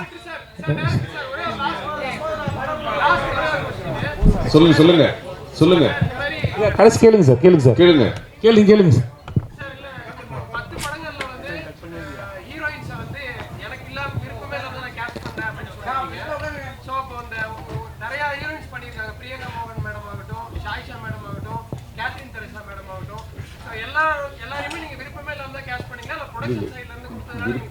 இல்லை விருப்பமே இல்லாமல் அப்படி இல்லை. நம்ம நினைக்கிறது ஒன்றா இருக்கும். அவங்க சம்பளம் ரீதியாக ஒரு பிரச்சனைகள் இருக்கலாம், அவங்க கால் ஷீட்டு பிரச்சனையாக இருக்கலாம், அந்த மாதிரி அமையாமல் இருந்தது. மற்றபடி விருப்பம் இல்லாமலாம் ஒர்க் பண்ணுறது கிடையாது. எல்லா கேரக்டருமே ஹீரோயின் மட்டும் கிடையாது, இப்போ இந்த படத்தில் வந்து அரசாங்கம் கரெக்டாக வந்து செம்பன் வினோத் பண்ணியிருக்காரு. ஃபஸ்ட்டு வந்து நாங்கள் பேசினது வந்து மிஸ்கின் சார். அவர் ட்ரெயின் படத்துக்கு ரிலீஸுக்காக அவர் ஃபைனல் இருக்கிறதுனால அவரால் அந்த படத்தில் பண்ண முடியல. அவர் இல்லையே அப்படிங்கிறது வந்து அவர் அவர் அவர் பண்ணியிருந்தால் வேற ஒரு இதுவாக இருக்கும். ஆனால் இதில் வந்து செம்பன் வினோத் இன்னும் அவர் ஒரு இதில் அழகாக பண்ணியிருக்காரு. அதனால வந்து ஐயோ மிஸ்கின் சார் இருந்திருந்தா இன்னும் அப்படி இல்லை, இவர் ஒரு நித்யாவுடைய அப்பாவா வேற மாதிரி அழகாக பண்ணிட்டார். அதனால எல்லா கேரக்டருமே ஹீரோயின் மட்டும் கிடையாது, எல்லா கேரக்டர்லையுமே நினச்சது அமையாது. இதில் அவனுக்கு எல்லாமே நினச்சது. இந்த படத்துலையும் மிஸ்கின் சார் அமையாது ஒரு இது தானே. அதனால அப்படிலாம் இல்லை, எல்லாரும் விருப்பப்பட்டு தான் இது பண்ணேன். பிடிக்காத ஹீரோயின் அப்படின்னு எதுவும் எழுதிட வேண்டாம். அதே மாதிரி தயாரிப்பாளர்களே எதுவும் எழுதிட வேண்டாம். அது வந்து அமைகிறது தான், கால்ஷீட் பிரச்சனையாக இருக்கலாம். அனைவருக்கும் நன்றி. ஆனால் ஒரே ஒரு நிமிஷம், ஒரே ஒரு எல்லா ப்ரெஸ்ஸுக்கும் ஒரே வருது. இவர் பேர் ரோஹன். இவர் பேர் ரோஹன். இவர் வந்து இந்த படத்தில் தம்பி கண்ணா அப்படிங்கிற கேரக்டரில் விஜய் சேதுபதி சாருடைய தம்பியாக இந்த படத்தில் நடிச்சிருக்காரு. நல்ல ஒரு திறமையான பையன், நல்ல ஒரு இடத்துக்கு வரக்கூடிய எல்லா திறமைகளும் எல்லாமே இருக்குது. இந்த படத்தில் என்னால் முடிஞ்ச அளவுக்கு அவர் கேரக்டராக கொஞ்சம் இருந்த கேரக்டரை விட அவருடைய நடிப்பை பார்த்துட்டு கொஞ்சம் டெவலப் பண்ணியிருக்கோம். எங்களுக்கு எப்படி சப்போர்ட் கொடுப்பீங்களோ அதே மாதிரி ரோகனுக்கும் சப்போர்ட் கொடுங்க. கண்டிப்பாக இவன் வந்து ஒரு நாள் இதே ஸ்டேஜில் ஹீரோவாக அவங்க முன்னால் நிற்பான். நீங்கள் இப்போவே அதை அவனுக்கு அங்கீகாரம் நீங்கள் கொடுங்க. நன்றி. இப்போ தேங்க்யூ. உங்கள் வந்து எல்லாருக்கும் நன்றி. கான்ட்ரவர்சி எதுவும் கொடுத்துறாதீங்க. 3 வருஷத்துக்கு அப்புறம் வருது படம். சேது சாருக்கும் எனக்கும் சண்டை மட்டுமே எழுத வேண்டாம். அது ஒரு சின்ன சாப்டர், பெரிய சாப்டர் நிறைய இருக்குது. அதனால் படம் ப்ரெஸ்ஸோக்கு அப்புறம் அவங்கள எல்லாரையும் சந்திக்கிறோம். ரொம்ப நன்றி. ரொம்ப நல்லா இருந்தது. ரொம்ப நன்றி. தேங்க்யூ.